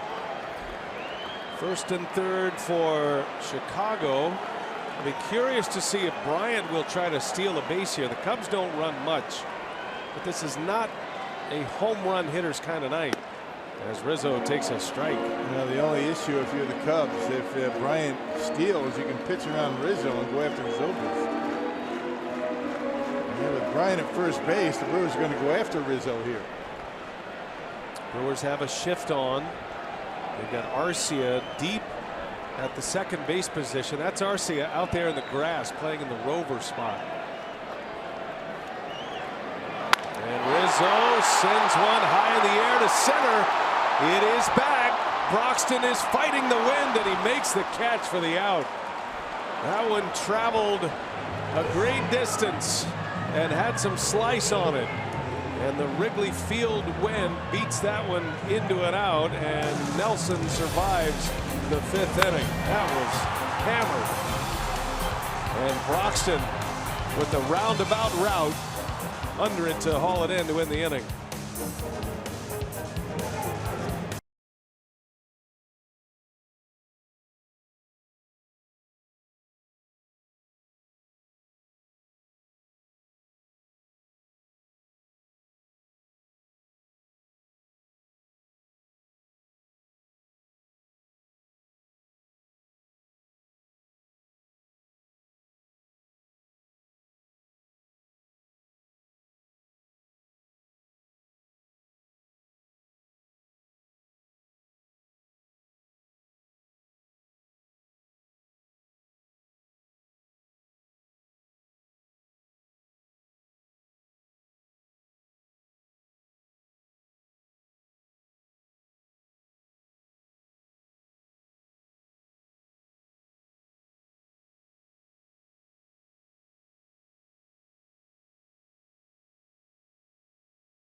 Anniversary return to the Mecca game this fall. It's the 43-game Super Pass. Visit foxsportswisconsin.com/upcoming events for details. 2-0 Brewers. A Ryan Braun first inning 2-run homer is the difference in this game on a windy night at Wrigley Field. I think the wind has picked up a little bit and helped keep that ball in the ballpark with Jimmy Nelson. Well, Rizzo gives this one a pretty good swing. Watch Broxton. I mean, he's going straight back, and then all of a sudden has to, make a detour over to the left field line and able to catch it. That wind really caught that baseball. Not only kept it in the ballpark, but pushed it over toward left field. Neil Walker leads off for the Brewers. That is a check swing. 1-1 the count. By the way, did you see Ryan Braun run into the shot at the end of that? He knew Broxton was having difficulty with it. I bet Braun ran 150 feet or so to try to help Broxton out in case he couldn't corral it. All the runners were in motion with 2 outs. That would have scored 2 if Broxton doesn't come up with that ball. It is a very tricky night to field these fly balls. You saw the reaction on his face when he caught it. He couldn't believe the way that ball was pushed toward left field. 2-1 to count on Neil Walker. Down and in. 3-1. Pop-ups are going to be interesting tonight too. Team effort on pop-ups.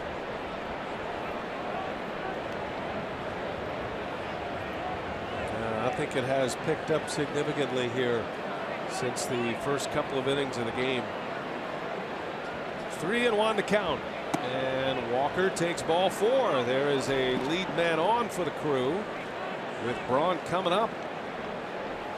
Well, let's take you back in case you're just picking us up. Ryan Braun sitting on 299 career home runs, making 300 after that swing. Powerball home run number 300 of his career. He is the 12th active player to hit the 300 number, and he is the 4th to cross over that milestone this season. And that was out of here by plenty to center field. And he put a charge into that baseball. Lackey hit him his last time up. Braun a swing and a foul. The 4 players to hit their 300th home run this year: Curtis Granderson, who did it against the Cubs. Nelson Cruz of the Mariners did that back in May against Toronto, and then, I beg your pardon, back in July against Oakland, and then Matt Holliday back in May against Toronto, playing for the Yankees. So Holliday, Cruz, and Granderson, and now Braun becoming the 12 players, active players, to hit 300 or more homers. That's what it looks like. Mark Reynolds is gaining on that 300 number. He's having a great year with the Colorado Rockies. Yes, he is.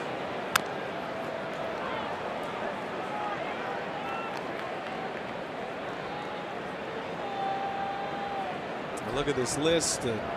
12 active players. By the way, Robinson Cano still sitting on 299. He would be the 13th active player. You got Albert Pujols at the top of that list, 612. He hit that magical 600 number this season. Adrian Beltre, Miguel Cabrera, Beltran, Edwin Encarnacion, who hit one tonight, Jose Bautista. Speaks a lot for their ability and their durability. To stay in the game long enough to be able to do that. Stay healthy enough. 1 ball, 2 strikes on Braun. And down he goes. Right on the outside corner. Braun's barking on his way out. Looked like a pretty good pitch on Fox Tracks. And Lackey making some of his best deliveries here with Braun at the plate. Yeah, cut slider right on the outside corner. Looked like it might have been off the corner. The way it was caught, but too close to take. Yep, that had the edge. High enough. And Braun just repeating that's not a strike to Jerry Meals on his way out. Yeah, did not say the magic word like he did back in Miller Park. Shaw with a big hack fouls it back. And Braun got ejected in the game at Miller Park on Friday night.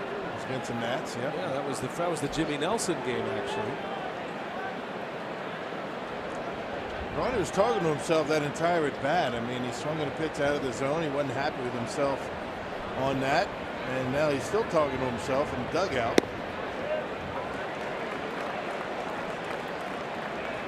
He's going to go up into the clubhouse and check out that pitch. I hope he didn't hear us. I hope he doesn't hear us say it was a strike. We just said Fox Tracks said it was a strike, Ryan. We're just reporting. 0-2 the count on Shaw. Takes a ball high. Travis is 0 for 2. Deep fly ball out in the first inning. Got one into that wind and it beat it down, and then he grounded out his next time up. Yeah, Shaw and Santana hit deep fly balls in that first inning. Neither one of those went anywhere.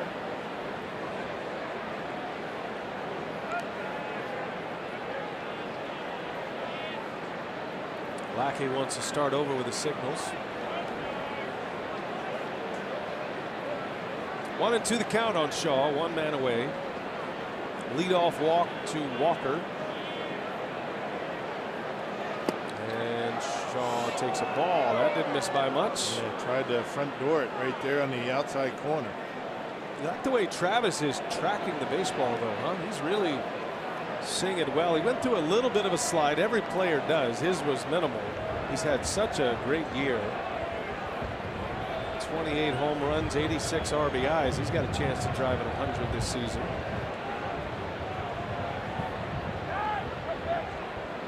And he called timeout. Back, he waited a little bit too long.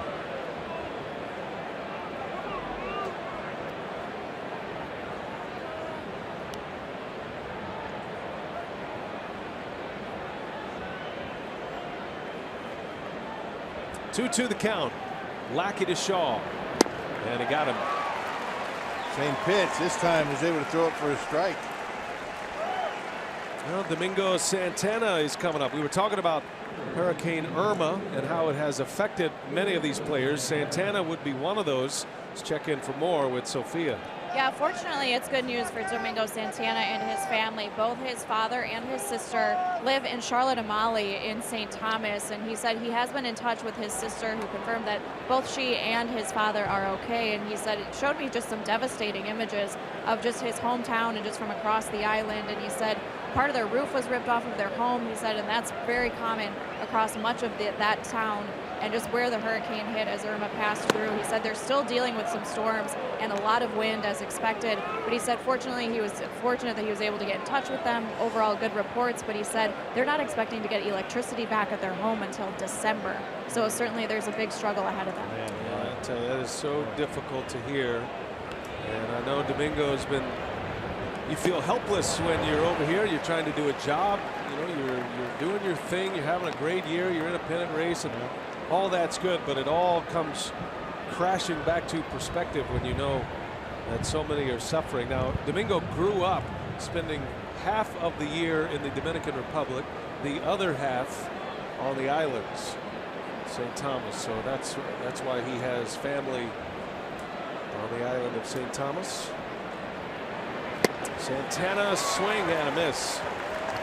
And it's a ball and 2 strikes. And the guys from Florida, too, I'm sure very concerned about their family and friends back in South Florida. They're bracing for Irma to hit. And all throughout the Caribbean, players from the Puerto Rico and, of course, the Dominican, Cuban-born players. It's all been very anxious times here in the last few days.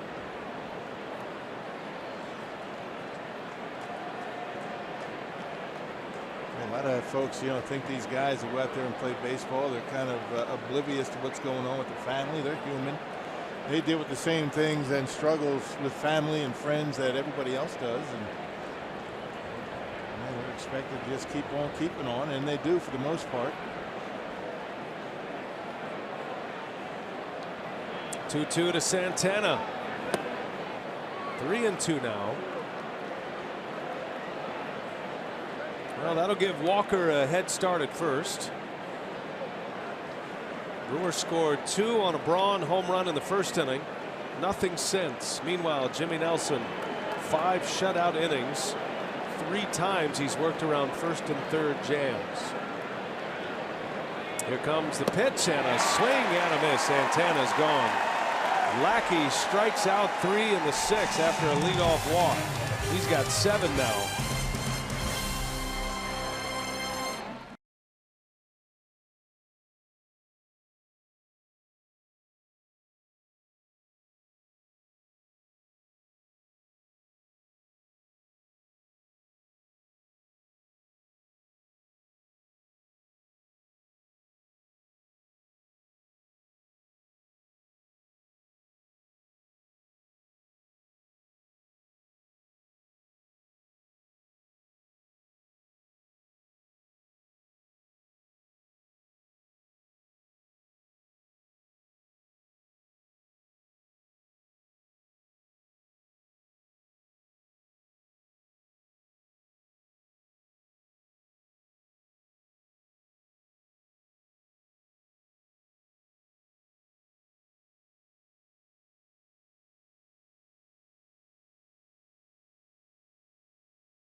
All right, Jeff, thanks. Here we go to the Cubs half of the 6th inning, and we have a story brewing here because Jimmy Nelson unable to go back onto the mound. Josh Hader, who was not warming up, Josh Hader will be given as much time as he needs to get loose. So this is obviously an injury situation for Jimmy Nelson.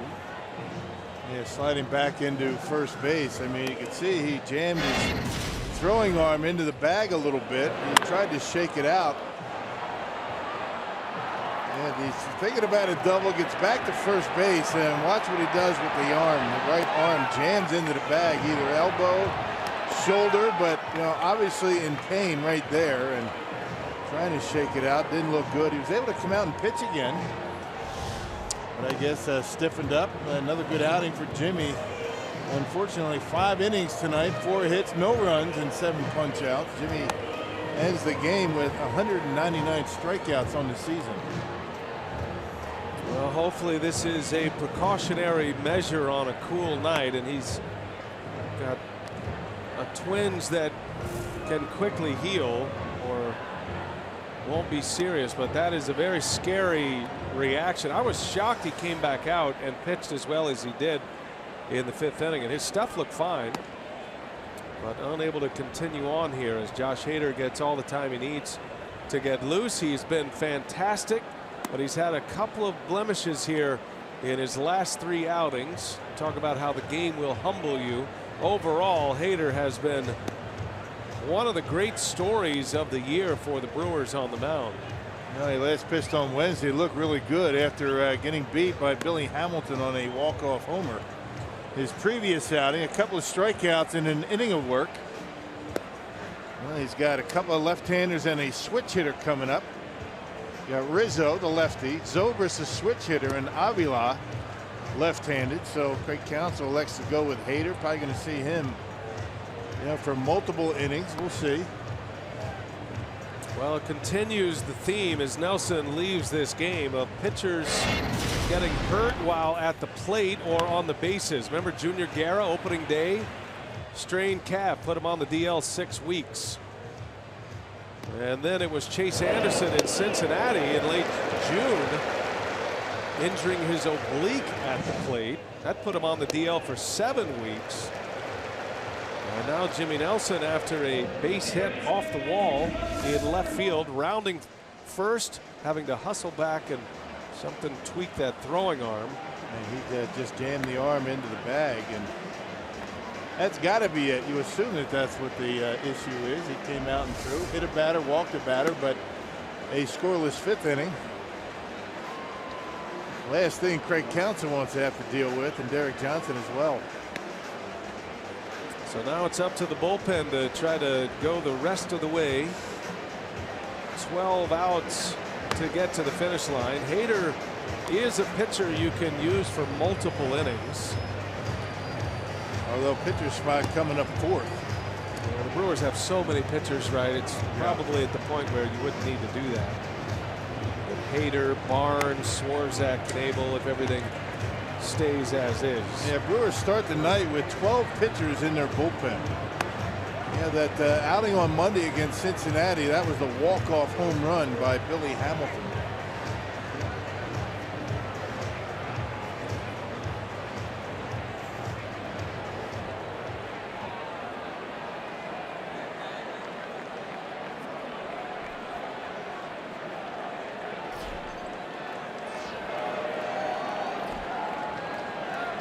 Well, Hader's ready to go. Got as much time as he needed with the injury. And he'll turn Ben Zobrist around to hit right-handed. And the first pitch is in there for a strike.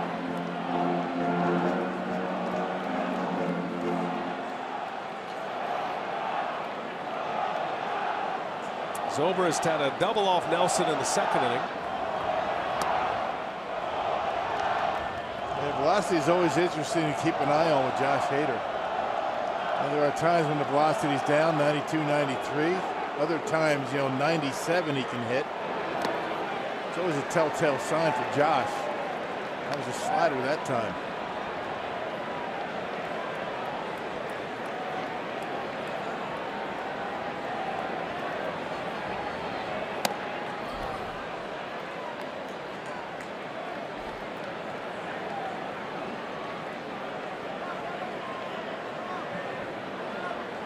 Word from the Brewer clubhouse is the injury to Nelson is right arm soreness.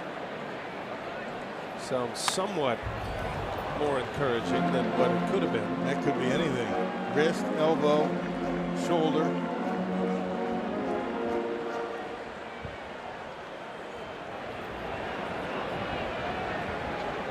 Josh Hader.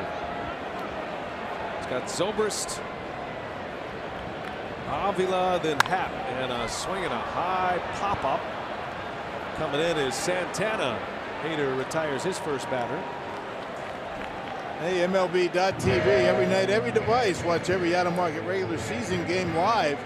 Plus, get a free subscription to At Bat Premium, the #1 app for live baseball. Blackout and other restrictions apply. Visit MLB.TV for details. Checking that At Bat app regularly these days, and tonight especially watching the St. Louis Cardinals and the Pittsburgh Pirates. Cardinals have extended their lead. It's now 4-0 as they head to the 6th inning. And the Rockies tonight are in Los Angeles facing Yu Darvish. That game will be underway momentarily. Time for the Dodgers to start getting hot again. Boy, they have been having a rough spell, haven't they? Yeah, go Dodgers. You got your Dodger pom-poms up now. All right. 3 more with the Rockies in that series. It'll conclude on Sunday. Ground ball over to third. Nice easy hop. And Almora, who was hitting for Avila, the 2nd out. Cleveland Indians won again.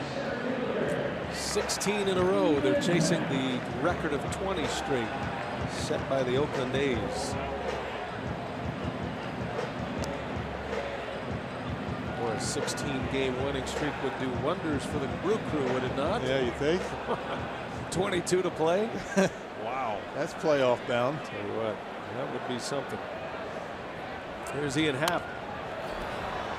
By the way, just to finish up on Avila, now maybe that follow through swing, I don't know if it's more matchup lefty-lefty, probably that, but he's had some concussion problems in the past, but I'm guessing it is a lefty-lefty situation with Avila. The only thing is, Brewers have right-handers as their best relievers the rest of the way. So the path to the finish line with Barnes, Jeffress is in that group, Swarzak, and then of course Knebel. So you lose a left-handed bat. Another jam shot, little pop up. Walker is back, and it'll be Santana to make the call and the catch. And Hader, an impressive 6th inning. 1, 2, 3. The Cubs go in order. Coming in with an injury for Nelson. Hader does the job.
Sports Wisconsin is brought to you by the Wisconsin Lottery, reminding you to please play responsibly. And by Toyota. Let's go places. Friday night, Chicago, Illinois. Brewers lead 2-0 on a first inning. 2-run home run by Ryan Braun, his 300th of his career. Milestone home run for Braun. Hit that one off Lackey. And here we go to the 7th inning now. Victor Caratini will come in to catch. So Madden used Almora to hit for Avila. And now Caratini is in behind the plate. Cubs are hopeful to get Wilson Contreras back shortly, probably by the end of this weekend. He is playing in his 2nd minor league rehab game. The team he joined is in the Carolina League, and they are in the minor league playoffs in Single A. So I would imagine he'd be coming back possibly tomorrow. Stephen Vogt will start it for Milwaukee. Lackey back on the mound to start his 7th inning. He has 7 strikeouts through the first 6 innings.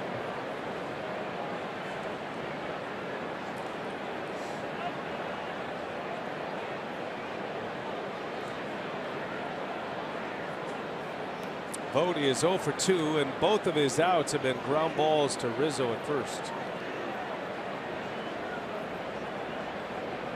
1-1 to count, and Vogt trying to go the other way this time, fouls it away.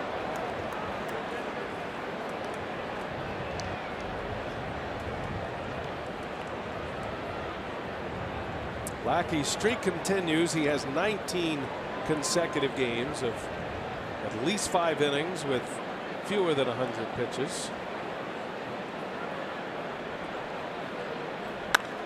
Hit hard into right center.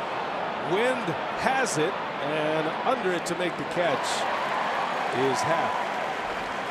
Fly ball's going to die in the outfield tonight, other than the Braun blast in the first. Yeah, barreled it up, but got under it. Gonna have to line him out of here tonight. Especially when he hit him to center around to the right field line. Easy play for Happ out in center field. Of course, you can't be on your heels on these fly balls. Wind pushing it around a little bit.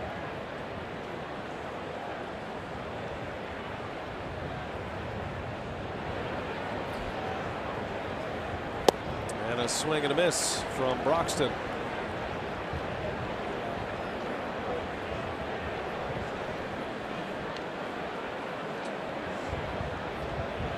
Keon singled in the second inning. Struck out looking in the fourth.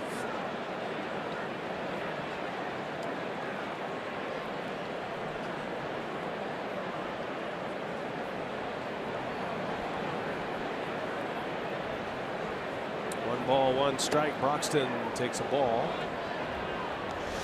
Keon's on the Powerball home run leaderboard. 20 homers. For a moment, he had a 2020 season. They gave him a stolen base in the second inning, but that was changed. The official score reconsidered, rightly so, probably. Called it a wild pitch. Yeah, I had a wild pitch from the beginning, didn't you? I did too. He had it originally. He must have looked away for a moment because he saw Broxton at second base and figured he stole the bag. But he's got 19 now. Took off on a pitch in the dirt. And a swing and a miss. Lackey with a strikeout. Number 8. And he has 4 Ks in his last 5 batters. Yeah, Lackey does have a couple of 10 strikeout games this year. Yeah, the high fastball. He's been giving Broxton a steady diet of sliders. And that one at the top of the zone at 92.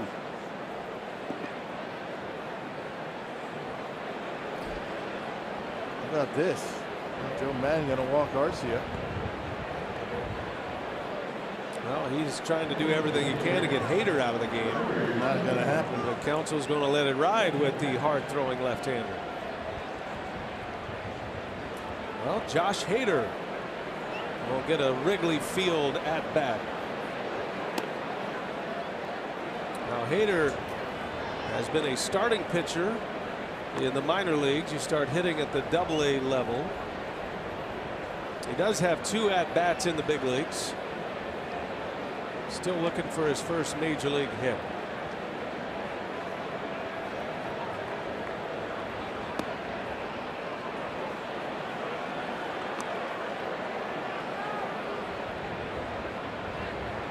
Has 12 career plate appearances throughout his minor league career.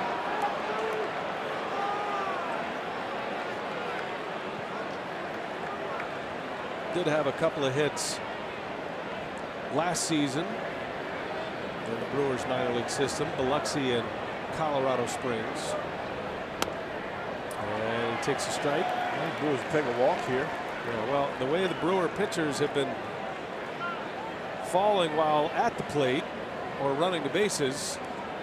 Might not see him swing. Might see him with a table leg up there. Nope, he's hacking. 3-2 the count.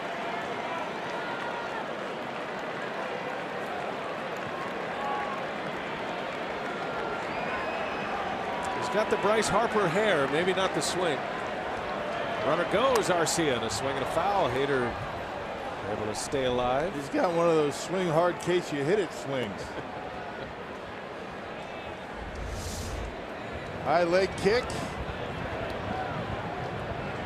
Just getting a piece of it. Pretty good hack. Yeah. Nothing wrong with that. It's all timed up. Get that foot down, Josh. I would imagine Craig Counsell cringing every time he swings a bat. I was thinking the same thing. I am. Counsell wants his arm for the bottom of the 7th with Jason Hayward leading off. He'll surrender the bat for now. Arcia goes and Hader strikes out and the inning is over. So a little move is made and a little move is answered, and now we'll see if Hader can do his job in the 7th.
The Brewers matchup against the Cubs, plus an exclusive book signing by Donald Driver.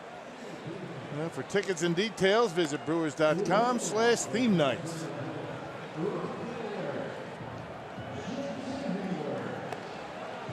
Friday night, Wrigley Field, first regular season night game ever at Wrigley Field.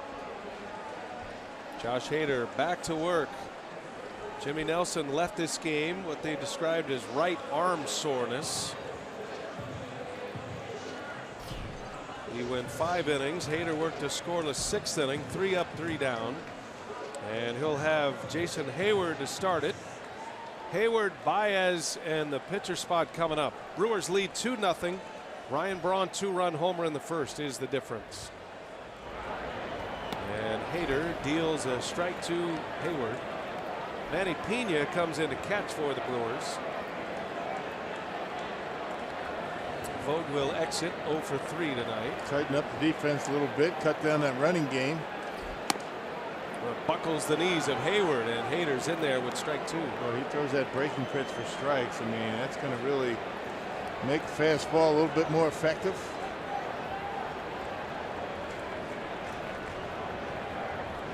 Oh, 2 pitch. Fastball missed. Hader was not throwing in the bullpen when it was determined that Nelson would not be able to return for the 6th inning, so he had to warm up on the mound, on the game mound, in front of this crowd of over 41,000. And anytime a young pitcher, any pitcher for that matter, but especially a rookie pitcher has to do that, you're always a little concerned that he's going to say he's ready before he actually is. Yeah. But that was not the case. I think that's a good sign of poise from Hader. He took his time. He was very calm about the whole ordeal. I don't think there's any question about the poise this guy's got. 1-2 pitch and a strikeout of Hayward. Blew it right by him with a big fastball. Yeah, the breaking pitches that he threw to Hayward made that pitch what it was. 95 miles an hour down the middle of the plate, and because of the off-speed stuff, able to get it by him. That was actually on the inside corner at 96. That was close. Blew it right by him. That's a good pitch. Breaking pitches away, fastballs in. That's a good combination. 4 up, 4 down for Hader. One away in the 7th. Here is Baez now. Boy, Josh Hader can get 6 outs in this game. That would be a huge lift. It would probably eliminate him from the picture tomorrow, but you'll take what you can get tonight. Not expecting Jimmy Nelson to have to leave the game after 5 with an injury. Interesting part about Nelson's injury is that he injured his arm in the top of the 5th, then came back out to pitch the bottom of the 5th and was able to get Rizzo with runners at 1st and 3rd to get out of the inning. High fly ball into shallow left center, and over is Broxton. And 2 men are out here in the 7th inning.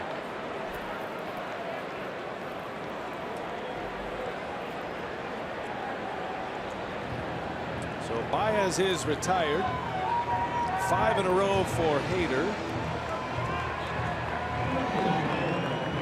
And the Cubs are going to have Taylor Davis make his major league debut, his first career at bat.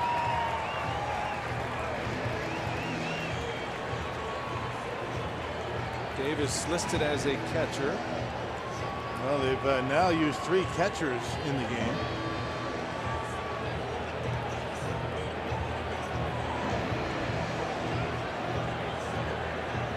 Good to get John Lackey out of the game, though. Davis pinch hitting for Lackey, who goes 7 innings with 8 strikeouts.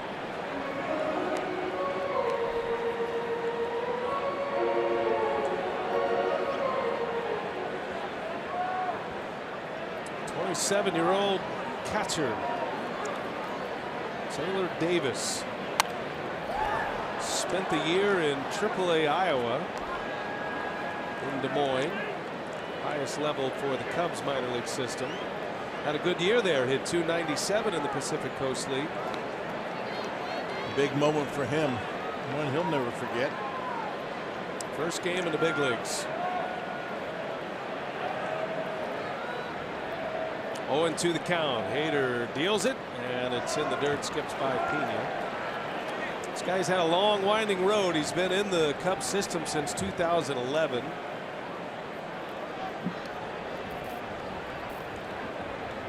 He's had a lot of winter ball experience in the Dominican Winter League.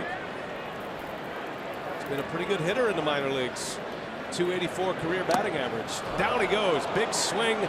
Hader strikes him out, and a 3-up, 3-down frame for Hader. 6 straight outs, 2 punch outs. Josh Hader, another terrific job on the mound.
Watching those Cardinals. We'll be checking in on the Rockies and the Dodgers as well. That's what the division looks like right now.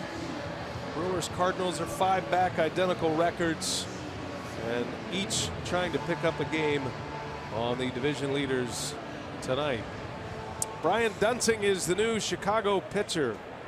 And the left-hander is on 60th game of the year. Yeah, good numbers for him. Last pitch against the Braves, that was on September 2nd. A third of an inning, gave up a couple of runs. The Brewers are hoping that continues. Overall, a .268 earned run average. One of 3 left-handers down in that Chicago Cubs bullpen to start the night. Jesus Aguilar will hit. Counsell counters with a pinch hitter. Hitting for Thames here, the leadoff spot in the batting order. So you'll have Aguilar, Walker, a switch hitter. He'll hit right-handed, and then Ryan Braun. Probably won't see Dunsing around for Braun, is my guess. We'll see.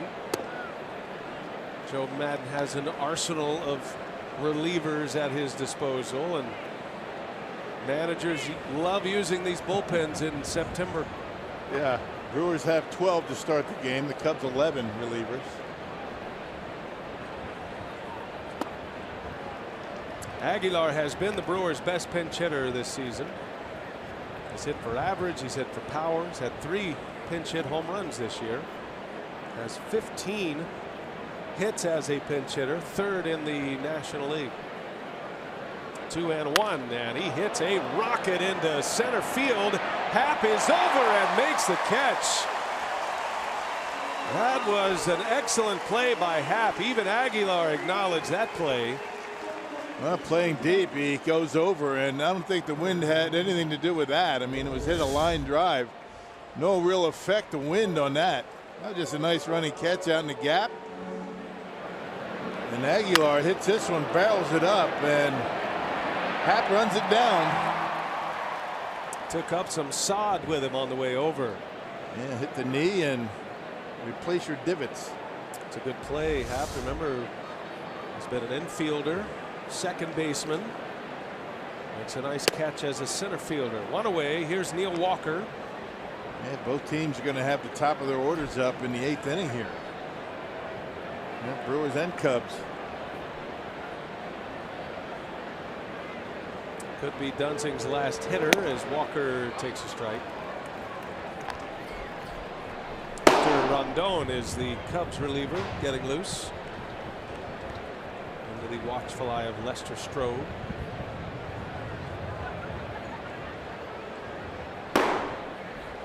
One and one. Walker into shallow center. Back is Zobrist. He's calling, and the wind will take it right back to him for the second out.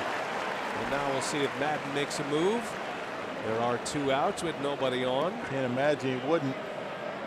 Got a guy who has hit left-handers very well throughout his career. Madden's checking the numbers. Yeah.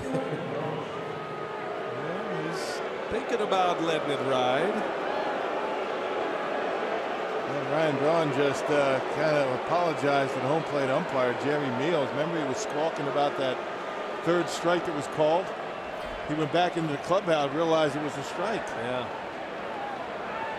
Well, Madden thought about it, but is going to stick with Dunsing here. How about that? You could tell that reaction. The numbers were just not quite where he wanted them. I'd be curious to find out what specific number he was looking at, whether it's, Braun's numbers against lefties, so it had to be Dunsing's numbers against right-handed batters, perhaps, or maybe it's Braun's numbers against Rondon, who's had 4 hits against him. How about that? Maybe this is the one that deserved that reaction. 0 for 6 with 4 strikeouts. Well, right-handers are hitting only .215 against Dunsing this year. Lefty's much better. I mean, that's the kind of stat that will draw an ooh from a manager, right? Yeah. Good work in there with stat graphics. Brian Mikulajic digging up those numbers quickly. Madden with his bench coach, Dave Martinez.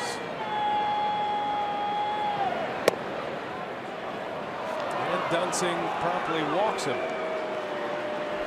So a man on. Here comes another lefty in Travis Shaw. Hey, tonight's time of the game winner, DeCosta's Bar in Deer Park, if they call the Brewers by 8 o'clock tomorrow morning. They get 40 tickets to a Friday night game in the Miller Lite Beer Pen. This offer courtesy of the Tavern League of Wisconsin. And Miller Lite. I hope I pronounced that right. The Casas Bar. What do you think? I'm good with that. It's 50-50. Shaw with a swing and a miss. 50-50.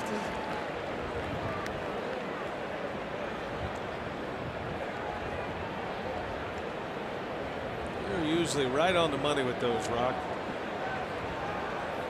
The king of the tavern. Yeah, I was going to say, just because it's a bar.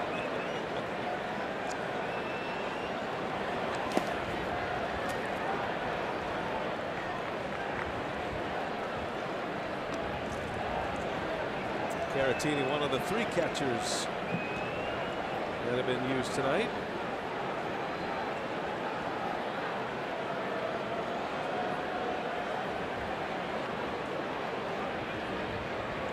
Alex Avila started the game behind the plate. Caratini catching in his 2nd inning. 1-1 pitch. Shaw in the air, right center, and Happ will settle under it, and that will retire the side. So Madden decides to stick with his lefty, gives him a full inning, a scoreless 8th, 2-0 Brewers.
All right, thanks a lot, Jeff. Here's Josh Hader now, and he is back out there to pitch in his 3rd inning.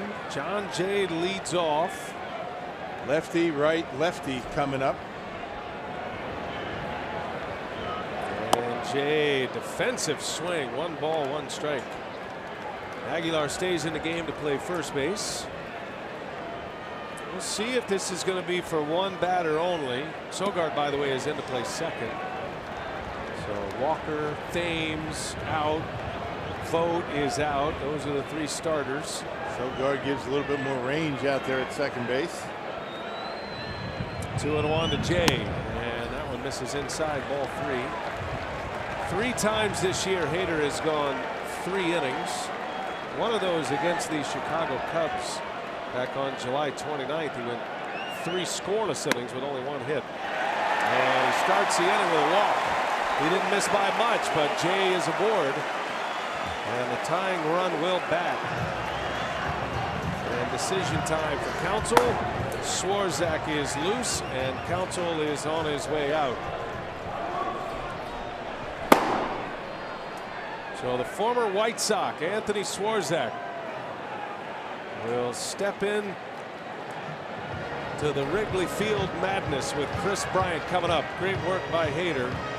2 scoreless innings, has a runner at first, his responsibility as he exits.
From Josh Hader with that 2 strikeouts, he walks John Jay, and now to be Anthony Swarzak in for the 8th. And the Brewers' wives play an important role in our community outreach efforts with their commitment to several important causes. Each summer, the Brewers' wives team up with BCF to raise funds through a number of special events, with proceeds earmarked for various organizations in Greater Milwaukee. All right, Sophia, thanks. Here we go as Anthony Swarzak is on the pitch. The screws tightening up here at Wrigley Field. Lead man on via walk, John Jay. Swarzak, the setup man, will have Chris Bryant coming up. Yeah, last pitched on Monday at Cincinnati, tossed a perfect 8th inning. Overall, between the White Sox and Milwaukee, 59th appearance and a 240 earned run average. He has some pretty good hitters to get through. Rizzo, or I should say Bryant, Rizzo, and Zobrist. Brewers looking for a ground ball. They'd love to turn 2 in a spot like this. And a first pitch slider is in there for a strike. Slider's the big pitch for Swarzak. Last time out, very good. Another of the key acquisitions for the Brewers as they kept themselves in the race. Trade deadline deal bringing Swarzak from the Chicago White Sox.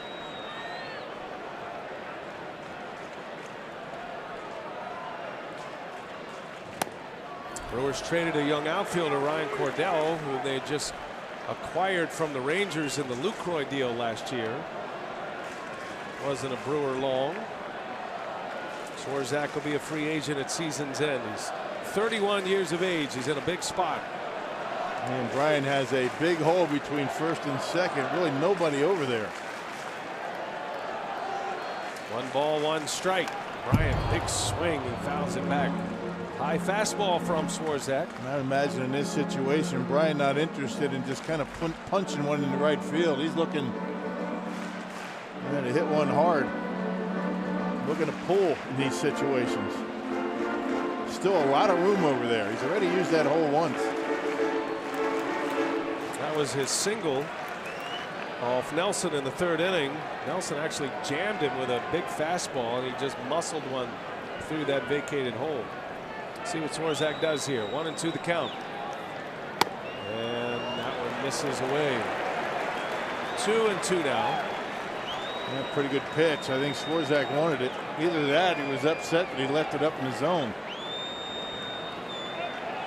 We've seen Swarzak use the high slider, which sounds strange to say, but it is by design. I don't know if he meant to do it that time or not. Yeah, this isn't the guy to do it. 2-2 the count.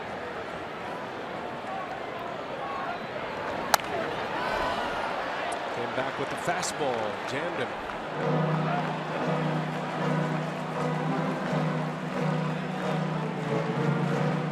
Remember, Pena was brought in last inning, and that has kept Jay at first. Jay does have a stolen base tonight. Swarzak holds runners better than Jimmy did. And Pena much better throwing arm than Vogt. 2-2 the count on Bryant. And he got him. Fastball inside corner. And a ring up of Chris Bryant for the first out. Yeah, wasn't looking in there, was he? Everything away to Bryant in that at bat. And I don't think it was by design. You can see Manning wanted that pitch away, reaching back over the plate and got the call. Jerry Meals getting a good look at it. Brings it up. Sometimes when a catcher reaches like that, you don't get the call, but even though he missed his spot inside the strike zone, and a big punch out for Swarzak. And now Anthony Rizzo with Jay at first. Strike. Slider.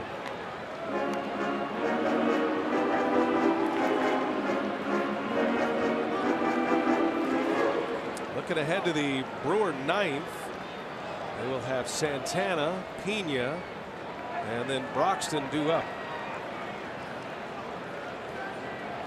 2-0 Brewers on a Ryan Braun first inning homer. In the air, center field. And Broxton long way over there to make the catch for out number 2. Yeah. They all sound good, but they all go to die in the outfield that direction. Yeah, you get them up in the air like that, good luck to you. You see Broxton looking at the flag out there and saying that ball just drifted, probably drifted about 50 feet. Thought he was camped under it. It just kept getting pushed further over toward left field.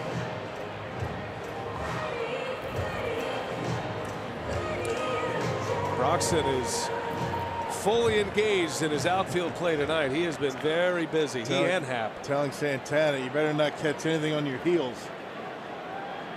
Where it starts is not going to where it ends. 2 outs. Here's Zobrist. Jay still at first. Pulls it foul. Still got a lot of work to do. I mean, you get through Bryant and Rizzo, and still Zobrist is a guy that can hurt you. He's hit some big home runs against the Brewers this year. He's got 10 of them.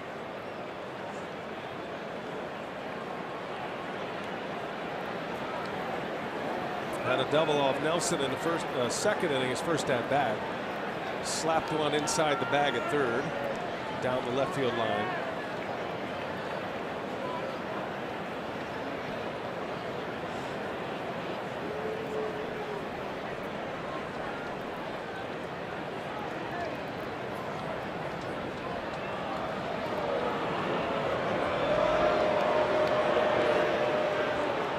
Anthony Swarzak remade his career as a starter in the Twins organization, ended up pitching in Korea. He's come back and reinvented himself as a late game high leverage reliever. Zobrist fouls it the other way this time. 0-2 the count.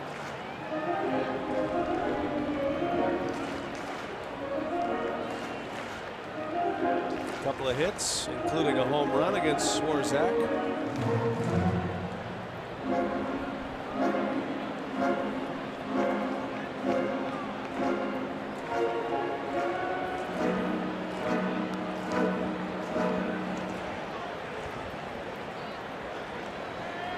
Two 95-mile-an-hour fastballs in there. One pulled foul, the other late foul. 0-2 the count. Swarzak deals another fastball, called strike 3. Boy, what great pitching by Swarzak, burning off the edges. First on Bryant, then on Zobrist, carving up the Cubs in the 8th. 2-0 Brewers. We're on our way to the 9th at Wrigley Field on a Friday night.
Wisconsin is brought to you by Miller Lite, the original light beer. And by Chevy, proud sponsor of the Milwaukee Brewers. Visit WisconsinDriveChevy.com today to find a dealer near you. Under the Friday night lights of Wrigley Field, and it is 2-0 Milwaukee. It has been a very clean, well-played, well-pitched game thus far. And we go to the 9th inning, and Hector Rondon will take the ball for the Cubs. Yeah, former closer for Chicago. Last pitched a couple of days ago at Pittsburgh. A scoreless inning. Overall, the numbers for Rondon: 57th appearance, earned run average at about 4.5. Big strikeout guy. 63 strikeouts in just a little over 50 innings of work. Domingo Santana will lead off. Rondon in there with a strike. Jimmy Nelson started. He went 5 scoreless with 7 strikeouts. He was rolling along well. He did have a few jams to pitch out of, but injured his arm. Looked like maybe a shoulder pinch or something in the arm as he was at the plate. He was running the bases, overran first base, had to slide head first back into the base. He did come back out and pitch one more inning, but had to leave the game after 5. Big effort tonight from Josh Hader, who works the 6th and the 7th scoreless. And then Swarzak comes on after Hader had walked John Jay to lead off the 8th. Swarzak comes on to retire Bryant, Rizzo, and Zobrist in order with 2 punch-outs. Yeah, big time. I mean, that's some good pitching. Slider, fastball, and able to put the baseball in the corners. Meanwhile, for the Cubs, Lackey started, went 7, struck out 9, 2 earned runs. Dunsing a scoreless 8th inning, and now Rondon is here. And once again, just terrific pitching by the Brewers, and you just hope it's going to be able to hold up. 2 runs in the first inning, and so far so good. Called strike 3. Rondon punches out Santana for the first out of the 9th. Badger Mutual plays of the game here. First, we'll take it to the 2-on, 2-out situation with Baez. Got out of it, did Nelson. That was in the 2nd. Then in the 3rd, punched out Ben Zobrist with 2 men on base. And then in the 5th, which was his last inning, he got Anthony Rizzo on a deep drive into center field, also with 2 on. And those 3 innings, stranding 6 Cubs base runners, and a wild ride it was for Broxton. See the reaction, the facial expression of Broxton when he catches those baseballs. Wynn really pushing those things around all night. And that was the end of the night for Jimmy Nelson. That fly out to deep center by Rizzo. Here's Manny Pena batting for the first time. A lot of hard hit balls in the outfield tonight, particularly in center field, that the wind has kept in. Wrigley Field giveth, and it also taketh away. And I'm sure every pitcher worth his salt will tell you I wouldn't be pitching in the middle of the zone like that if the wind was blowing out. So yes, a lot of high exit velocity in this game, but pitchers are being very aggressive with the hitters at the plate, right? And they're getting under them too, and that's what's keeping them in the ballpark. That same contact, you hit it on the line, the wind's not going to have as much of an effect on it. 1-2 to Pena. A shot. Oh, it's caught on the mound by Rondon. It went out harder than it came in. And Pena has a hit taken away from him, and Rondon avoids injury. That one was caught right by his face. Scary.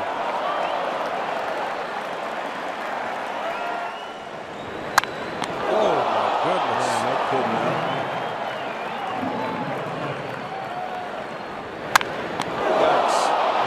That ball was actually by his head. He caught it after it got by his face. Check this out. Wow. Oh. Amazing. Some kind of reflexes by Rondon. Good thing too.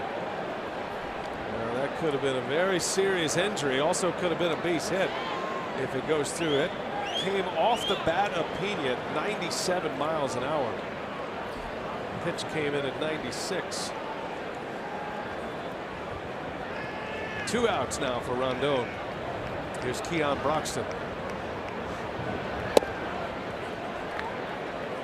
I beg your pardon. Pitch came in at 99 and left the bat at 97.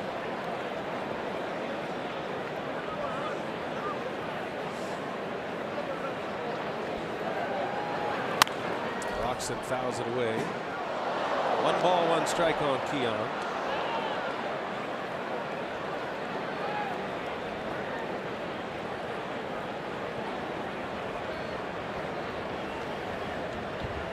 Keon has a hit tonight. That was off Lackey. He's 1 for 3.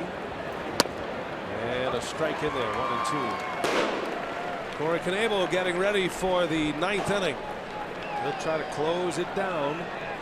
Probably face a pinch hitter to start the 9th. Caratini spot coming up. And then he'll have Happ and Hayward scheduled to hit. Broxton strikes out. Inning is over. Brewers go in order in the 9th. It's 2-0. A must-win game for the Brew Crew. 5 down in the division. 2 up in this game with their all-star closer coming in.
Brewers baseball tonight on Fox Sports Wisconsin, presented by Potawatomi Hotel and Casino. Brewers Cubs September 8th, meaningful September games. The Brewers down 5 in the division and a 2-0 lead as we go to the 9th inning. Hernan Perez will come into play right field. He'll take over for Santana, and the Brewers about as good as they can be defensively right now, as Corey Knebel comes on to try to close this one out. Yeah, he had like a tune-up game. Came in on Thursday against the Reds, a third of an inning, gave up a home run ball in that appearance. And Corey's been outstanding in save opportunities, converting his last 16. Tommy La Stella is going to pinch hit for Joe Madden. He'll hit for Caratini, and the first pitch bounces in, ball 1. 98 with a fastball. I'm sure Knebel's pumped up. He's handled the pressure of this closer's role so well this year. Didn't take over that role until mid-May. Made his first all-star team. Set a major league record for consecutive games with at least 1 strikeout. Surpassed the great Bruce Sutter. And here he is trying to get the last 3 outs in a key matchup for Milwaukee. Trying to keep that tying run in the on-deck circle. Stella, Ian Happ due next, and then Jason Hayward. High fly ball to right, playable for Perez. Just into the game. routine, and one away for Knebel here in the 9th inning. Miller Lite, what's on tap? We'll do a day game tomorrow, 2:30 airtime. First pitch just after 3 o'clock Central. And Chase Anderson will be on the mound against Mike Montgomery, the big lefty. Yep, 5 1/3 against Cincinnati, and a no decision his last time out on Monday. Brewers have the rotation lined up the way they want it. Nelson, Anderson, Davies for this series. One away. Here is Happ. 0 for 3 tonight. And a fastball just missed. Brewers started this road trip getting swept in Cincinnati and didn't look very good doing it in the last 2 games. Had a big comeback in game 1 against the Reds. And tonight, up until this point, they played one of their best ball games of the year. And hopefully 2 runs in the first inning on Ryan Braun's home are going to hold up.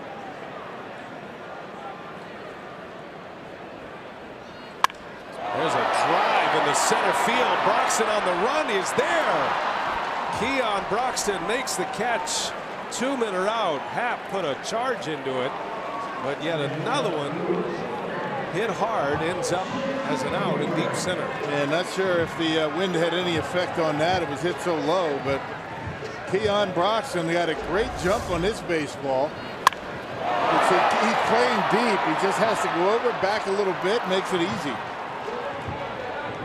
He's been busy out there. He's had some challenging fly balls tonight. He and Ian Happ. Plenty of work for the center fielders in this game. Cubs are down to their last out. 2-run lead. Knebel facing Hayward.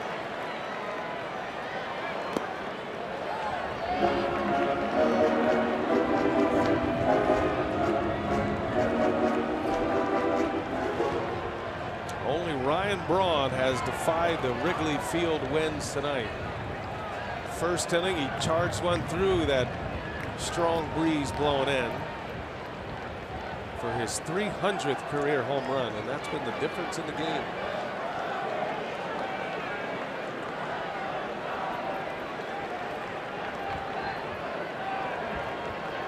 One and 0 to Hayward.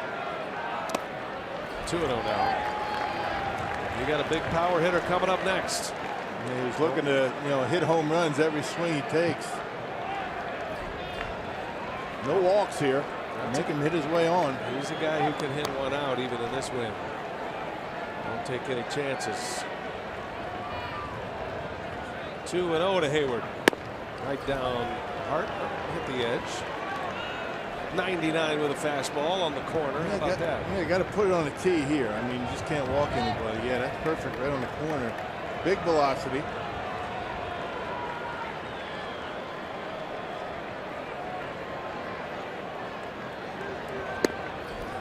In there, strike. Another one at 99. They got the call this time. Count evens at 2-2. Well, let's see your best curveball here. Well, maybe got an inch off the corner at 99. Love how Pena sticks the landing though, huh? Yeah. Holds it right there. Makes a difference. Comes down to their last strike. Here's Knebel. And a hot ground ball through, base hit. Hayward thinking about 2, will hold up at first. And the Cubs are still alive in this 9th inning. That was an excellent piece of hitting by Hayward. Another pitch on the corner, this time up a little bit, and Hayward does that as well as anybody. Takes one into left field, not a pull hitter. Not like the guy coming up. Javier Baez always looking to pull, and you know he's going to be looking to do it here. Baez has been great for them with Addison Russell on the disabled list.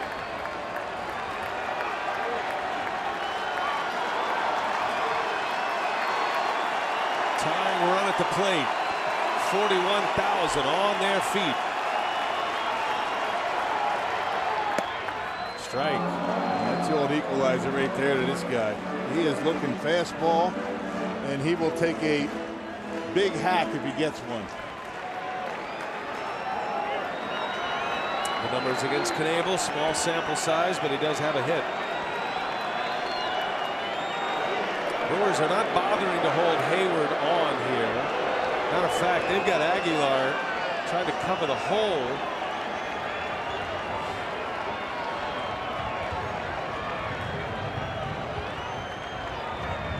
There goes Hayward. Baez, a big swing and a miss. 99 upstairs.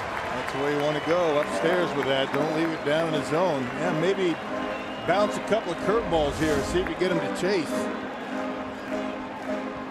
That is a big fastball from Knebel. Above the belt, tough to get to. That's big league baseball at its best right there. This is what you come to the ballpark to see. Power bat, power arm. Hayward ends up at second. Baez the tying run. 0-2 the count. Knebel trying to finish it off. And a fastball got him. Knebel strikes him out. And the ball game is over. The Brewers win. Corey Knebel picks up another